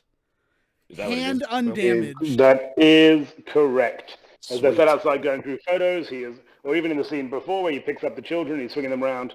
Nope, that's the second episode. Next episode. Yeah. He also doesn't have a bandage then, so he must have got better. But yes, when they're outside going through photos, he has That is no weird, bandage. actually. Other shit. Yeah. Oh, man. I mean, and you need to understand that I started writing down he poses for a photo, and that's like the final one. But then I re-listened to the question, and I'm like, oh, that thing that I wrote 4-line note about, like, why is his hand unhurt? And I'm like, oh, that's why his hand is unhurt. None of this is happening. That's beautiful storytelling. Oof. Fucking hell. All right, so at the end of 2 runs through, we are at Seagen 8.5, Devon 7. 28.5. Thank you. 28.5 to 27.5. This is going to be fun. 10 chances. Oh, there's some bonus No, points it's going to be coming 28 after 28. Dev's going to have 28 at this point. I should only be a half a point ahead. Nope, you shouldn't. No, because he didn't get Masayoka. I didn't get Masayoka. You did. Oh, sorry. And that's where you're getting your bonus 1. And you earned it. You completely earned that one. All right. So before this goes any longer, because you just listened to us talk about Hairbrained, if you have anything to say to Seagen or the show in general, we can be found on Twitter at the Say Report. And if you want to point out that Devin then should technically have 27 points and not 27.5, you can reach him at Devin D. Tecker. I only have 27. You added the half. No, Will specifically said 28.5 to 27.5, which is what I was commenting on. Oh, okay. Well, Did I? I mean, we'll have to rewind the tape and see if that's true. But I don't think I did. Yeah, maybe I'm wrong. It is recorded. Anywho, I'm no Superman. Will, why don't you throw to yourself? Before I throw to myself, I am going to have to remove a half point from Devon because I've just teed up the episode, and he has a 3 of clubs and a 2 of hearts. Cocksucker! Not diamonds, as Devon initially suggested. So I did. In my notes, I had it. You were correct with 2 of hearts. Which was correct with 3 of clubs. I was about as sure as I was. The only thing I really couldn't remember was Fraser's whatever he had on his head. I think I have to say, me being able to know what you had in your notes is far more impressive than being technically correct about what happened in the episode. No, I will. Well, even I managed. I don't think that's true. I'd written the answer incorrectly in my notes, so everyone wins. Because I had 2 of hearts and 3 of spades, and then you were so sure it was diamonds, and I was like, I'm sat here in front of the episode playing. I'm going to have to rewind to the right moment and confirm. Shoot! All right, well, it's fine. With that insane moment that you only see in high-level quizzing like we do here, I think it's a good place to take a break, to end the episode, to pass over to my previous self, who will take us on home. Thank you for listening to the Say Report with your host Devon Decker and Stephen Selwick. Please follow the guys on Twitter and Facebook by searching for The Say Report, and you can always subscribe on your podcast channel so this is delivered straight to you and you can enjoy it every week. With apologies to your mother, we'll see you next time.